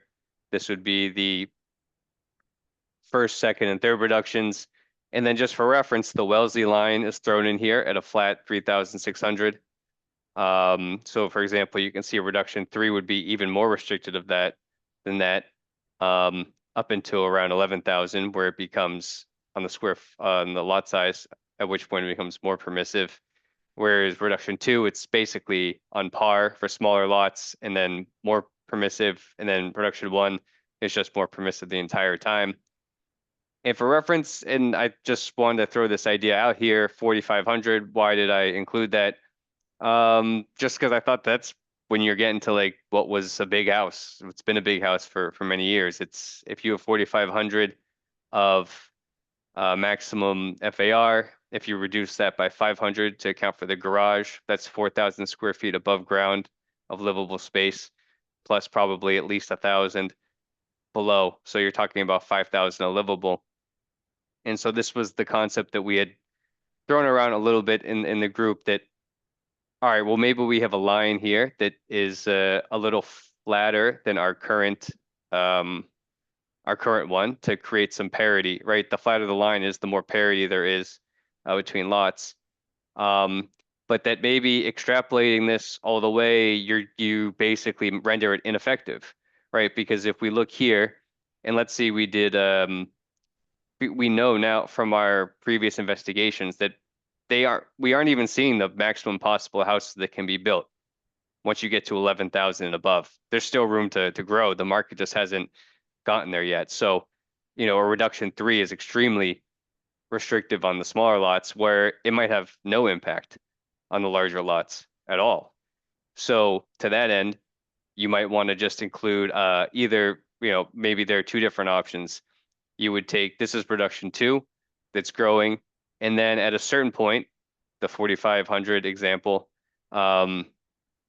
it just becomes a flat cap, or perhaps it's the green line and it just changes the how much you get per extra square foot. And thought that this was, the flatter line is maybe a little more complicated. The maximum is pretty clear, right? And you always have the backstop of the special permit. Because if you just extend these things, extrapolate to 18,000, 19,000, 20,000, you get massive houses still. And you'll you'd almost just turn them into SRA lots at that point. And why, you would say, well, they're big lots. Why do we really care about it? Well, there are actually quite a few of them. There's a huge cluster. The vast majority of houses, like the clear cluster, is around that 10,000 to 10,500. When we talk about the smaller lots, they are really quite a small proportion of the total lots that are in the town. Well, it doesn't mean they're not important, but it's just, I have to remember that that the vast majority of the activity you're seeing on these are on much larger lots. And there's actually a surprisingly robust inventory of plus size lots, which you might not know going around town until you look at the GIS map and you realize that, well, some of the lots that you thought were the just normal lots. Well, they actually go back in weird and mysterious ways, and this gets to our friend on, this was Gary, right? Gary Road, this is the one with the wetlands in the back. If you were Yeah. walking on the street here, all the house, and I've been there on foot, to go running. I went running down there when I went to go investigate. All these houses look the same, or they did. They had the same feel, but just by chance of history that there was this natural feature in the zoning abhors a vacuum, I suppose. They just fill this all out. And so in practice, if with our current rules, you can basically build 3 times the size of the house from the across the street from your neighbor, or even double the size, looking from just one number to the next.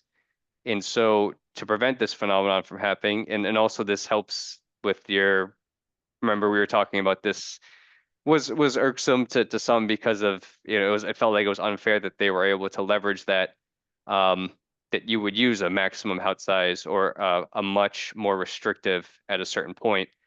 And I just had a few more examples of this, like even in the latter districts, you see this wild disparity. Across the street, one house is 50% larger than the other one. And so you see this phenomenon whenever you see streets that are not parallel or their natural features. This is the MBTA kind of by Broad Meadow, right? They're all just normal quarter acres, basically. Sorry, this is acres. And then all of a sudden the road bends and you get these huge houses because the lots are just like that, even though when people had purchased these lots originally, I bet very, very few had really given this, much consideration. So I hope that was a good overview of these concepts here, and I'll leave it on this screen. Yep.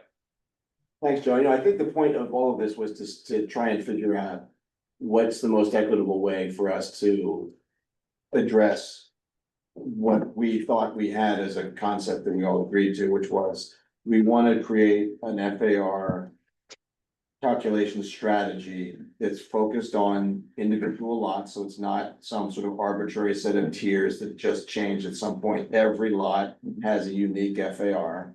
And in the strategy to create this formula, we wanted to give the smaller lots a bit of an advantage, so we skew these, as Joe was saying, there's a calculation, there's a formula, there's a slope of a line. And we would let that slope reflect that the FARs on smaller lots are a little more generous because they have more constraints. And as you get up to a larger lots, it comes down, so there's a reverse reaction. And then the question really is, as Joe pointed out, do we just come to this neighborhood impact issue, which is at some point, you don't know what's behind this property, but it's basically always the similar frontages. So the frontages aren't dramatically changing because the lot's bigger. But you've got the frontage of one lot next to another lot, and you don't know that it's got another 20,000 square feet behind them. And all that, so that this house is abnormally large for some unknown reason. So if we were to provide at some point, we have to decide, and looking at the graph of how the lots are distributed, it looked like there was somewhere between 13 and 15,000 square feet is when you've all of a sudden have gone through. 75% of the lots are between 7,500 and 15. 75% of the lots are between 7,500 and 15,000.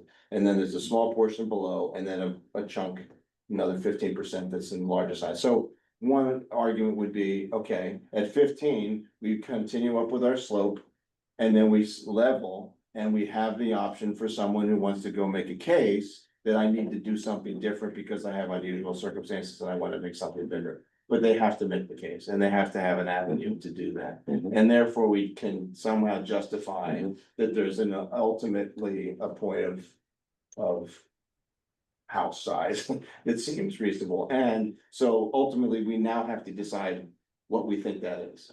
And so we've been, as a working group, we've been looking at the data in the other towns and seeing, we have an actual spreadsheet that Paul has been working on that literally studies the different formulas for the reductions, has the existing houses or has existing lot sizes from that whole range. Give it up to 18,000, I think it was, Paul. Yeah. And so what's interesting is when you look at essentially these various formulas that are derived from the reductions, and we have reductions for 1, 1.5, 2, 2.5, and 3. So we have kind of covered the bases on what we've looked at as models and then extrapolated it to formulas.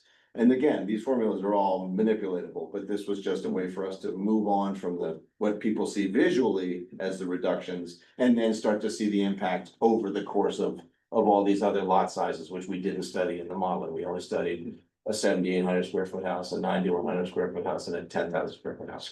So what's the impact extrapolated out over 12,000, 15,000?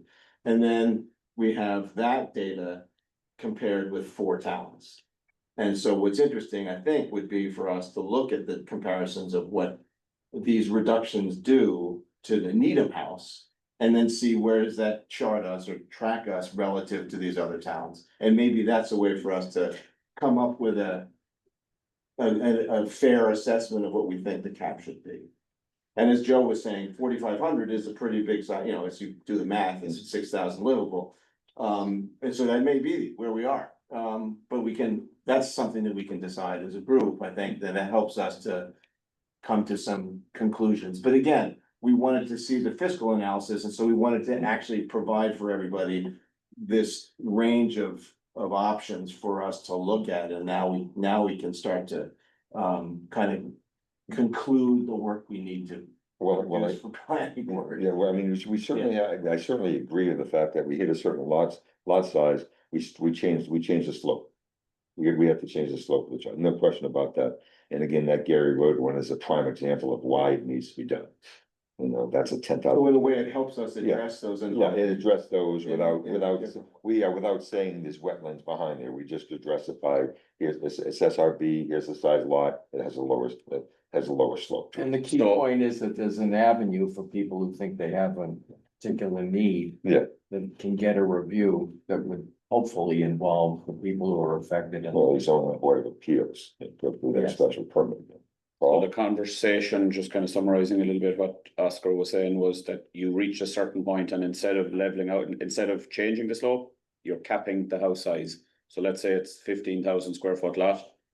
The regulations allows you build, let's say it's a 6,500 square foot house, 16,000 to 6,500. Everything from there up is capped at that. But there is an appeal process. There is a process if you want to go above that. You got to present it before whatever board or committee. But there is an alternative. There is a method to request. So it sounds like the slope is steeper for the small lots, then the slope starts, then the slope changes, there's a lower slope as we're approaching the 10,000. I don't know if it's the same between 10,000 and 15,000. I'm not sure if that slope is the same for that. That was the question. That's what Joe showed. What size, I mean. At some point you you change your slope. Marion? Well, and I'm just gonna say, when we're looking at the small house lots, I just want somebody to look at it and tell me for sure that under this new definition that you're not actually building a bigger house than somebody is today. After we changed it. That's an important thing to make sure. Right, well, that's where the starting point's critical. Yeah. So we have to Yeah. decide if we're doing a reduction of 1, Correct. then we might actually end up creating, more opportunity, but a 1.5 or a 2, you're starting to put the right kind of pressure on the reduction. Well, but if the pressure that we hear the most is what's going on the smaller lots, right? And I do think that that's the biggest driver. I just want to make sure that whatever we do doesn't create some other anomaly that doesn't solve that. I think, yeah, and this is the red line is the current allowance, so if you have these reductions, they should all be lower at 7,500. I mean, I could pull this back lower. I think that even now, though, they don't even, though that once you get down to that size lot, the setbacks in the lot coverage really basically make them extremely hard to develop. Even currently, I don't think many of them are getting tear downs. But yeah, I mean, it's something to double check, of course. Yeah, so some of the reductions actually, the reduction 1 in the 5,000 square foot lot now actually would allow a little bit more, but the lot coverage, but it would impact that. but you're talking about a 3,000 square foot house, not a 6,000 or 7,000 square foot house, which is restricted by the FAR on 5,000, obviously, is much tighter. So you're not talking about a big house. The question still is what slope do we, what slope are we That's- using, to what point? To be defined, yeah. And again, as to Mary's point, we're gonna make sure we're not making things worse on Right. the small lots. So we do have to reduce it, and again, is the reduction for those smaller lots, is it something equivalent to the 1.5 for the small lots? And then, you know, for the large ones, and then getting up to the 12 through 15, are we at 2.3? Then at some point, we just stop, then they go to special permit. Yeah. And I don't know what those exactly what, and we know what reduction 2 does, we know what reduction 3 did. Reduction 3 is similar to Wellesley, Concord, Lexington, maybe slightly even smaller in some cases. I'm not sure where I stand on exactly what it is, but Well, this is the work of the committee that's working on the reductions. So we, well, it's not, but it's based on what we're telling them, what we're doing, right, what we'd like to do. but I think the key is, as Mary Ann has pointed out, is we don't want to make it worse. Yeah, we can't make it worse for the smaller lots. So where, Ed, I am gonna go down the line now, talk about where you are as far as these, now we are talking about what size reductions, where's the maximum? You know, so Ed, what are your thoughts? I am gonna go to right down the line right now, just. I don't, what are you asking? Like, where are you in the reduction for the small lots? Where are you in the reduction for the 10 to 15,000? To the 10, 12, But I've been 15,000? saying all along that 2.5 is my number, Okay, hasn't really changed. I could be pushed down to 2, but certainly nothing lower than that. now is that same number for the small lots as well? Or is it you change? So the we've small talked lots? about, I mean, I'm not a big fan of these variable, Mhm. these lines changing. I like the Mhm. idea of having a cap. Mhm. So we climb and then we hit a cap and that's it. Mhm. But whatever, I mean, it's, Okay. yeah, I'd vote for that if I were voting right now. Do you vote for a straight line, but then I hit a cap? It's straight line with a cap. I like the cap. Okay, Paul? I don't think I would be opposed to the cap. I think a cap at 15,000 Yeah. square foot and above puts not too many houses in, or too many lots into play for special permits. Mhm. Obviously, every 1,000 square foot you come down, you're putting another bunch that potentially could be going towards a different process. Mhm. I think 15,000 is, I think, is a reasonable figure. The reduction, I'm between 1 and 2. And I think we've got, Oscar and I talked about some of this, we've got some variabilities, we just need to kind of figure out what the percentage reductions. Are you in favor of a little less restrictions on the small lots, or keep the slope the same until we hit the cap? Well, there would be a slope, which by default is going to be less restrictive. All of our slopes are doing that now. Yes, Now, if there isn't. 1.5, 3, all of those are skewed to favor smaller lots, Okay. and then the slope is, you know, you could make them but we have, anything. as long as we make sure that the smaller lots do have smaller houses, Well, the question is, where do you start we shut. and where do we cap? Yep. Those are the two issues. Okay. Yeah, no, I think the 5,000 or 6,000 square foot lots are not hugely critical because there isn't a whole pile of them and they only allow a small house anyway. Jean? Jean? Through our study, looking at the different reduction options, I've come to favor number 2 as far as a reduction Okay. option. Now, when it comes to the small lots, I know we said long ago in our work that the way they jump up now, we don't look like, we want a smooth line, and that's what we're talking about now.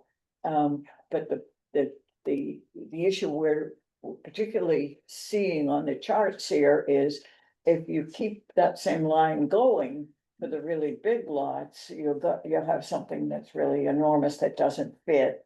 So are you, when you're so looking, you're in favor of a cap, hitting a yeah, cap? of a cap, Okay. exactly, yeah.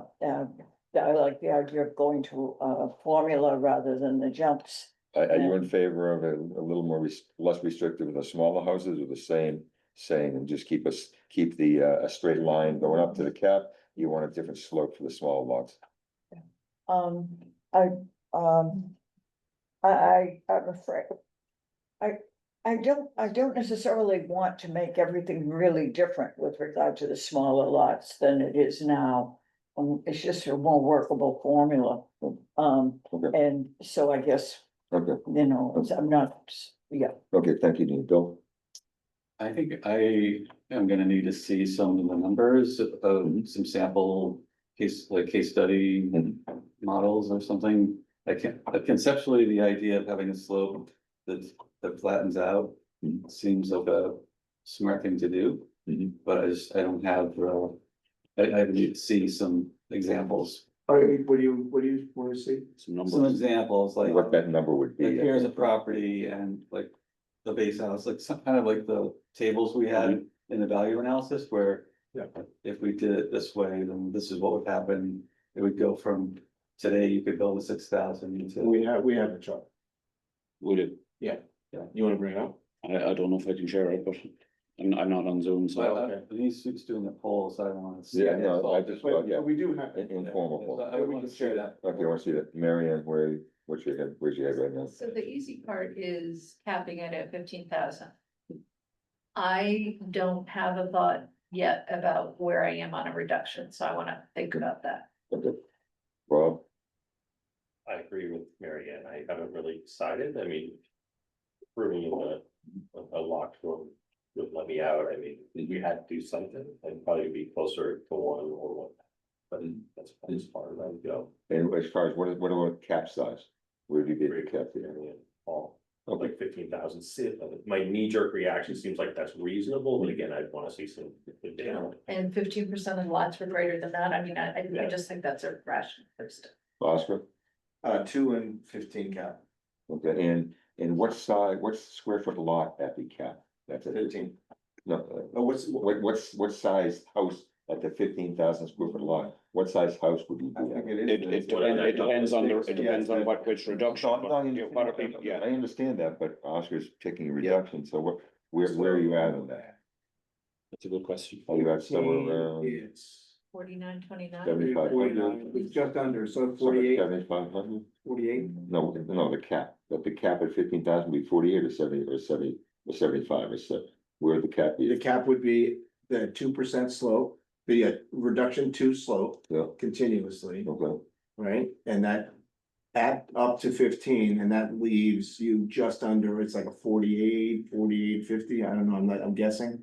That's with reduction too, though, so. That's with reduction two, so if it continues to I reduction two. thought a 10,000 square foot lot was around 4,800 with a reduction to. It's or about even bigger like that. yeah, Bigger like that. it's about 40, yeah, it's a little 10,000 is 4,100 for far. 4,100 far. for far. So that That's means, for me, that's a so little. that means a 15,000 would be 6,000 square foot house? 15,000 on Every reduction 6,000 two square foot right house? now is 6,000? 15,000. It's 5,300 far, 5,300. so you could take 500 off that, another And 1,000 that's, to it that's for the the same, basement. that's the same slope You're as about using 58. Is that the same slope as the 4,100 square foot house, is it 10,000 square foot It's the lot? same slope. Same slope. Yes. That's Okay. reduction two. Okay, I don't wanna be And the why would garage it be is the garage back to the- Tina, The Tina, do you garage have is any back on thoughts the on, far do you have any end. thoughts on this one? Hold on, guys, do you have any thoughts on this one? As these Mhm. guys would like to know when they give her cap. I'm leaning too, because I think whatever we do, it needs to be a visible difference between what we're doing now and what we want as an outcome. I agree with the cap. That's one. So I've been thinking about this as far as, what would I like personally? What is the planning board gonna do? What is town meeting gonna do? So I'm sitting here saying, hey, my job here is what I personally would want to do. And so I personally wanna do something that's over 2. So I wanna, 2.25, somewhere around that. What's gonna happen when it shoots down the line a few times? I don't know. Because I mean, we have some good numbers that, some good analytics going on here that says there isn't necessarily a great change, but I don't know what's gonna happen, so I'm not gonna say what I think is gonna happen down the line, I'm just gonna say what I would like, and what I would like is somewhere around a little, 2 to 3, 2.5, or no. 2.5, 2.25, something like that, that's what I'd like, and then I'd like a cap at, I don't know, 15,000 square foot lot, I'm not sure where that brings it. I'm not sure if I want that slope going all the way up to that same slope to 15,000, but I think that cap at around 6,000 or 7,500 square feet, a cap would be something that I think would be acceptable. Because then that would make those houses which happened on Yale and Gary Road not happen. would it change those size houses considerably, especially Gary Road. Anyway, so that's where my head's at. Joe? Yeah, I think that I'm not far from where you're at, Artie. I mean, let's take a step back. In 2017, the town meeting was very clear and very explicit that at that time, the houses were too large and they would like to see a reduction. The houses are way bigger than they were are now than they were then. So what has to be delivered to town meeting, whether they want to do it or not, is something that has a visual impact or real impact. And so you really have to be at something close to the reduction 2 or maybe even higher. Probably you don't need to be that much higher for the smaller lots, whereas you do have to be higher for the larger lots. So basically you're starting at something reduction 2 and then climbing towards 3 with a cap.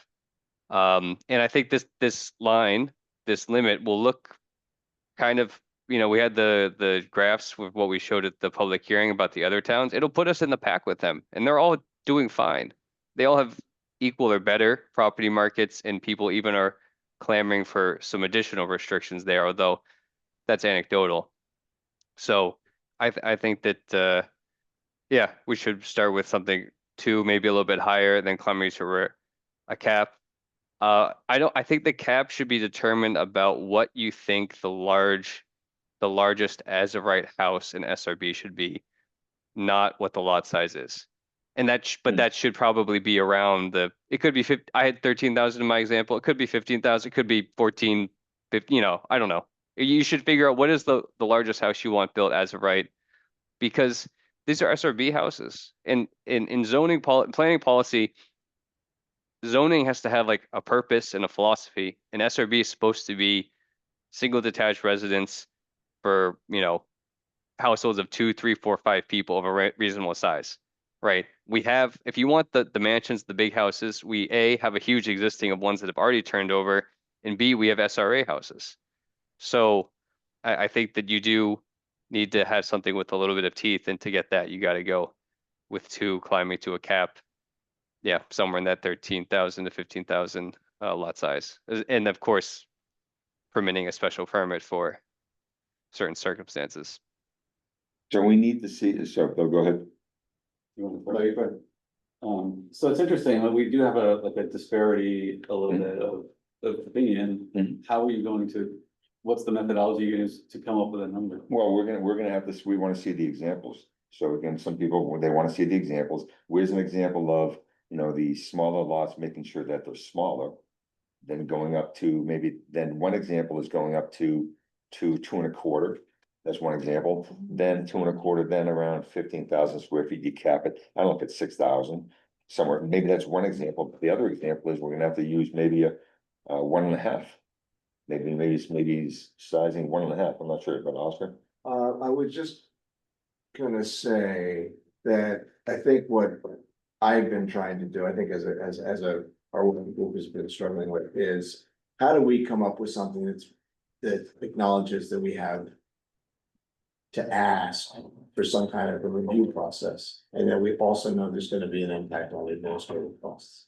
So when I look at the graph that is the 1, the 2, and the 3 reductions, and it has Wellesley on it, and it has a 4,500 square foot deck, which is what Joe shared. The thing that I think, the reason I'm thinking 2, is that it's a clear acknowledgement that Wellesley made a decision at 36, we're at 3,500. So we're basically matching Wellesley at the 7,500 square foot lot. And then we're saying, we're not gonna cap it because the impact on Wellesley is that you put a 36,000, so there's 3,600 cap on the lots in their 10,000 square foot district, which includes this entire range. So that means on a 15,000 square foot lot, they got a cap of 37. So that's an administrative nightmare. So what we're doing is we're taking Wellesley and we're saying we are going to now make a reasonable assessment of the sizes of the house relative to the lot size. And then at a point, we were going to say neighborhood factor. That's it. We're gonna cap you because at some point, it's a reasonable size house for that lot. Or for that frontage, that neighborhood, that frontage, that adjacency to, the average house. So to me, the reduction two makes the most sense, because it actually has an appeal to, I think it hits the right numbers. You're almost a 5,000 square foot house on 15, you're at a 4,500 square foot house on 13. So those, you know, again, I think this is where we can play with that. We can shift it up to 47, we can shift it up to 52. But again, I think we're starting here with an idea that we're gonna match what Wellesley felt was an appropriate number, but then let it grow at an appropriate size or rate, and then have a cap. So I think we're trying to make a reasonable attempt at controlling administrative impacts and controlling large houses. So a few people, Completely agree. yeah, so a few people didn't know where they were because they want to see examples. So we need this, we need to see the examples of, here's one pathway of what we're looking at. I think Start as a small, working group, we can Then we relatively need to see another easily one. present that at the next meeting. Maybe see 3 examples of going from small lot to cap, where the cap is. Maybe see 3. 2 weeks, is it? And again, it's more than likely going to be an Excel spreadsheet, so. Yeah. It's just a case of inputting different numbers into it, so it's not. Yeah, I mean, the way it is now, it'll be very quick to throw these. We have together. a version of it, it just needs to be Yeah, like. very quick to throw it together. I think one of the important things about 50 is picking a point for the cap, where you're not bringing too many houses into play for a special permit. Yeah, Exactly. Yeah. and so Bill, you asked the question, where, you know, how are we gonna get, I mean, are we gonna get to everyone voting the same thing?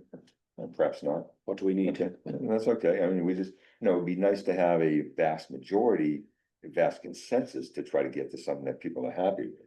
And we'd like to get that, but again, everyone's an individual person and individual votes. You know, we are where we are, but we have to leave here with something that shows that we have some confidence in it.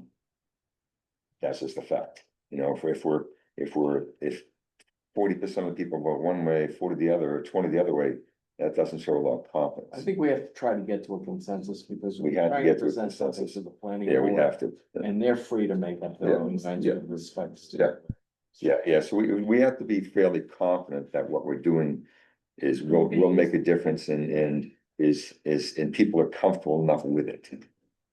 We do have to get that, because again, it's gonna hit the planning board, and in my opinion, my thoughts are gonna change that, but they may or may not, I don't know. And then hit town meeting, so we have to have enough confidence level coming out of this with the data. And people are just gonna have to get some points. And like, you know, people are gonna have to make their point of what they think is right. Then we'll have to get to it, and then we'll have to reach a consensus. When's our next meeting? The next meeting is the 27th, so I think we need to be moving forward on the fiscal being brought to a conclusion, hopefully with the input that you've given today, and the next step we talked about with you, Oscar. Because we're looking at the community meeting on the 18th. So we. Before we It's leave really this- basically, there's 2 meetings before that community meeting. That's what's scheduled right now. There's one other item before we Oh, leave yeah. the meeting, Yeah. so I don't know if there's anything else on your agenda. But we did receive a letter with an implied complaint that there was no answer given the first time she wrote. I should have, she was given an, I mean, we did respond to her, we told her, we put it on the, it was included in your packet, it was included in the planning board packet, Okay. so.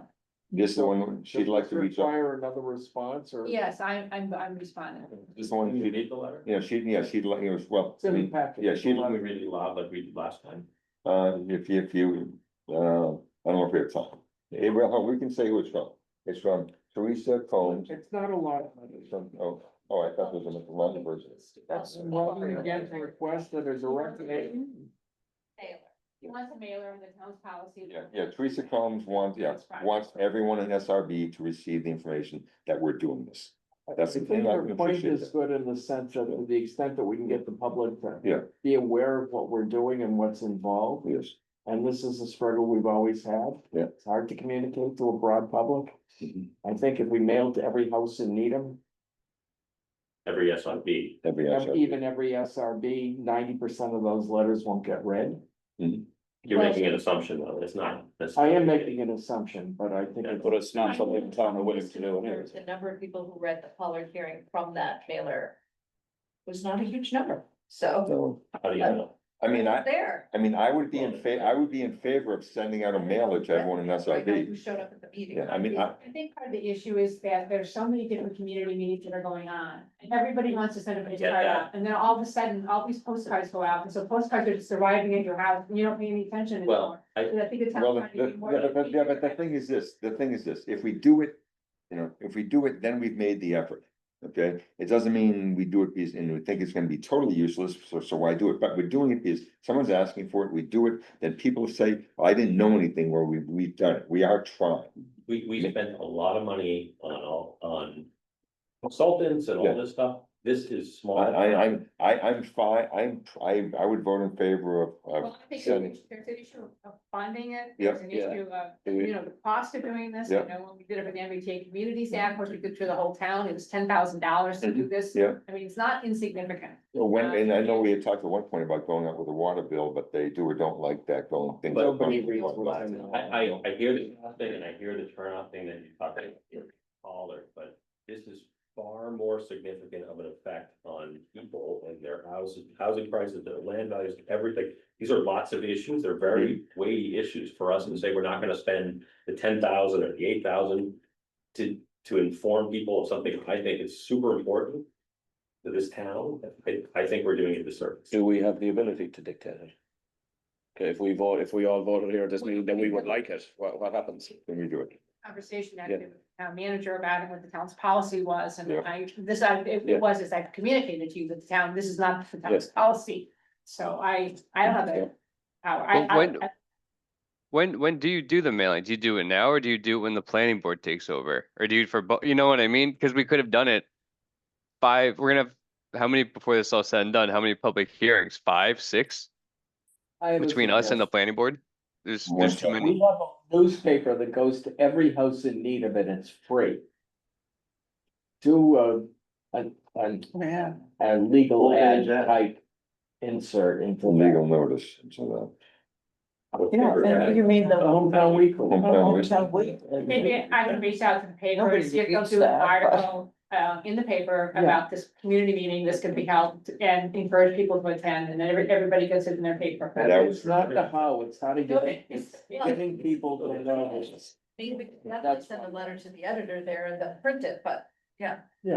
But again, a postcard in the mailbox is a lot more effective than the Observer, which I do. Well, no, we're not talking the Observer. Right. No, the Observer would work, but the Hometown Week, something in the Hometown Weekly has a People bigger, read that than you think. Like, well, I get that, but Well, the that home, gets to the other point. but it's doing something. So Lee, if we could do something, yeah. Shows up in the mailbox. If we could do something with the Hometown Weekly, that'd be great. Our next meeting is the 27th.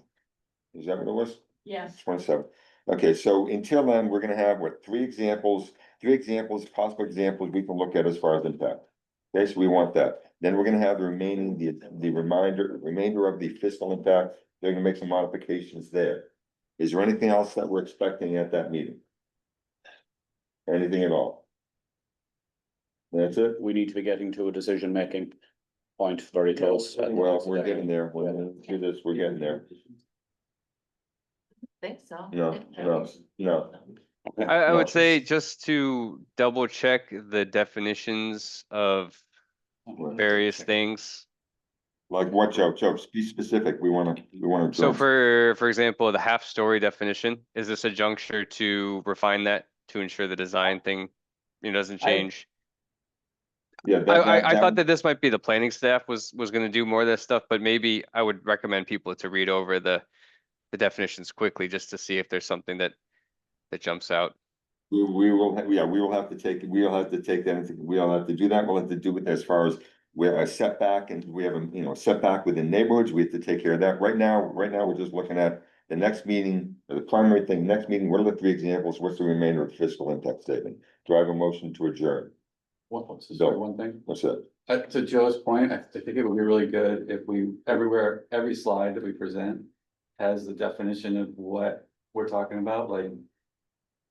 Is livable square footage is 1, 2, 3 in basement, and if the garage, you just 1, 2, 3, B, 1, 2, 3, B or something like that. It's just because I think there's some differing definitions being used in the different parts of the presentation. So you're right. Yeah, I think it would be good to make sure that those are well defined on Fly. Okay, so we'll have those on the next presentation, whatever we have, we'll have those well defined. Well, and I think on the definitions front, it would be nice to know.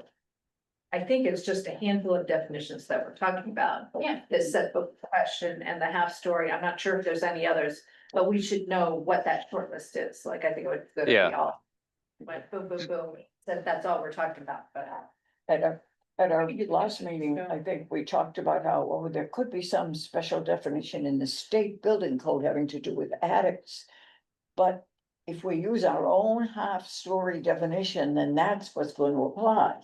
Not the applicability of the word attic in the state building code. Yeah. Yeah, I agree. Okay, so that's something else. So the definitions, again, that's something else that has to be redefined, well defined in the next presentation. We'll see if there's anything missing, anything we want to change. Well, the coverage is something that we've also, With the thing you said. made a decision that I think everybody agreed with. But we should make that also very clear that we are also skewing the coverage calculation to favor the smaller lots. Yes. So we're Yes. saying that the Yes. coverage is at 22 or 7,000. So we're not changing the definition of coverage. Yes. Cover the definition. It's not says changing that- the definition, but we are also, as part of the, and that they work actually together. Do we have anything else before we adjourn? Bill, Are we gonna do anything with the outdoor rooms, or are we just gonna let that go? I don't know right now. Anyone have any thoughts? Question? Outdoor rooms, The question is whether or not that, we can talk about that, and more people talk about that, Yeah, I it's mean, included, it's added into coverage. basically covered patios, which Yeah, become. it is, it's part of lot coverage, right? It's just not. It's part- not. It's not part of lot It's not coverage. part of lot. No, it's not part, it's not part. Those are not. Doesn't reflect bulk so much, does it? Yeah, It can. because Yeah. it creates a big Yeah. shadow. Yeah. And It just and doesn't- on small walls in particular, there's some that are, there's one Wow. on Old Greendale that was built. Well, we'll have. Just finished. We'll have to- Accessory structure over a certain size. Yeah, Maybe there's an accessory structure over a certain size. so we're saying it's not defined in lot. It's attached to, it's attached to the building. Our porches, we. An open porch is, but so maybe it's an open. only porches Be standard. Of a certain of a size. certain size So, are exempt. yeah. Okay, That one needs some more discussion. we need more discussion. Do I have a motion to adjourn? So move. Second, Second. Joe, Ed, Yeah. Paul, Gene, I. Bill. Yeah. Marion, Aye. Rob. Oscar, Yes. Tina, Mo. Aye. And Artie Rockwell. We're done. Thank you, everyone. So how is the meeting no longer broadcast? It's supposed to be shut off now. So when we put the thing in the hometown weekly, we'll send out a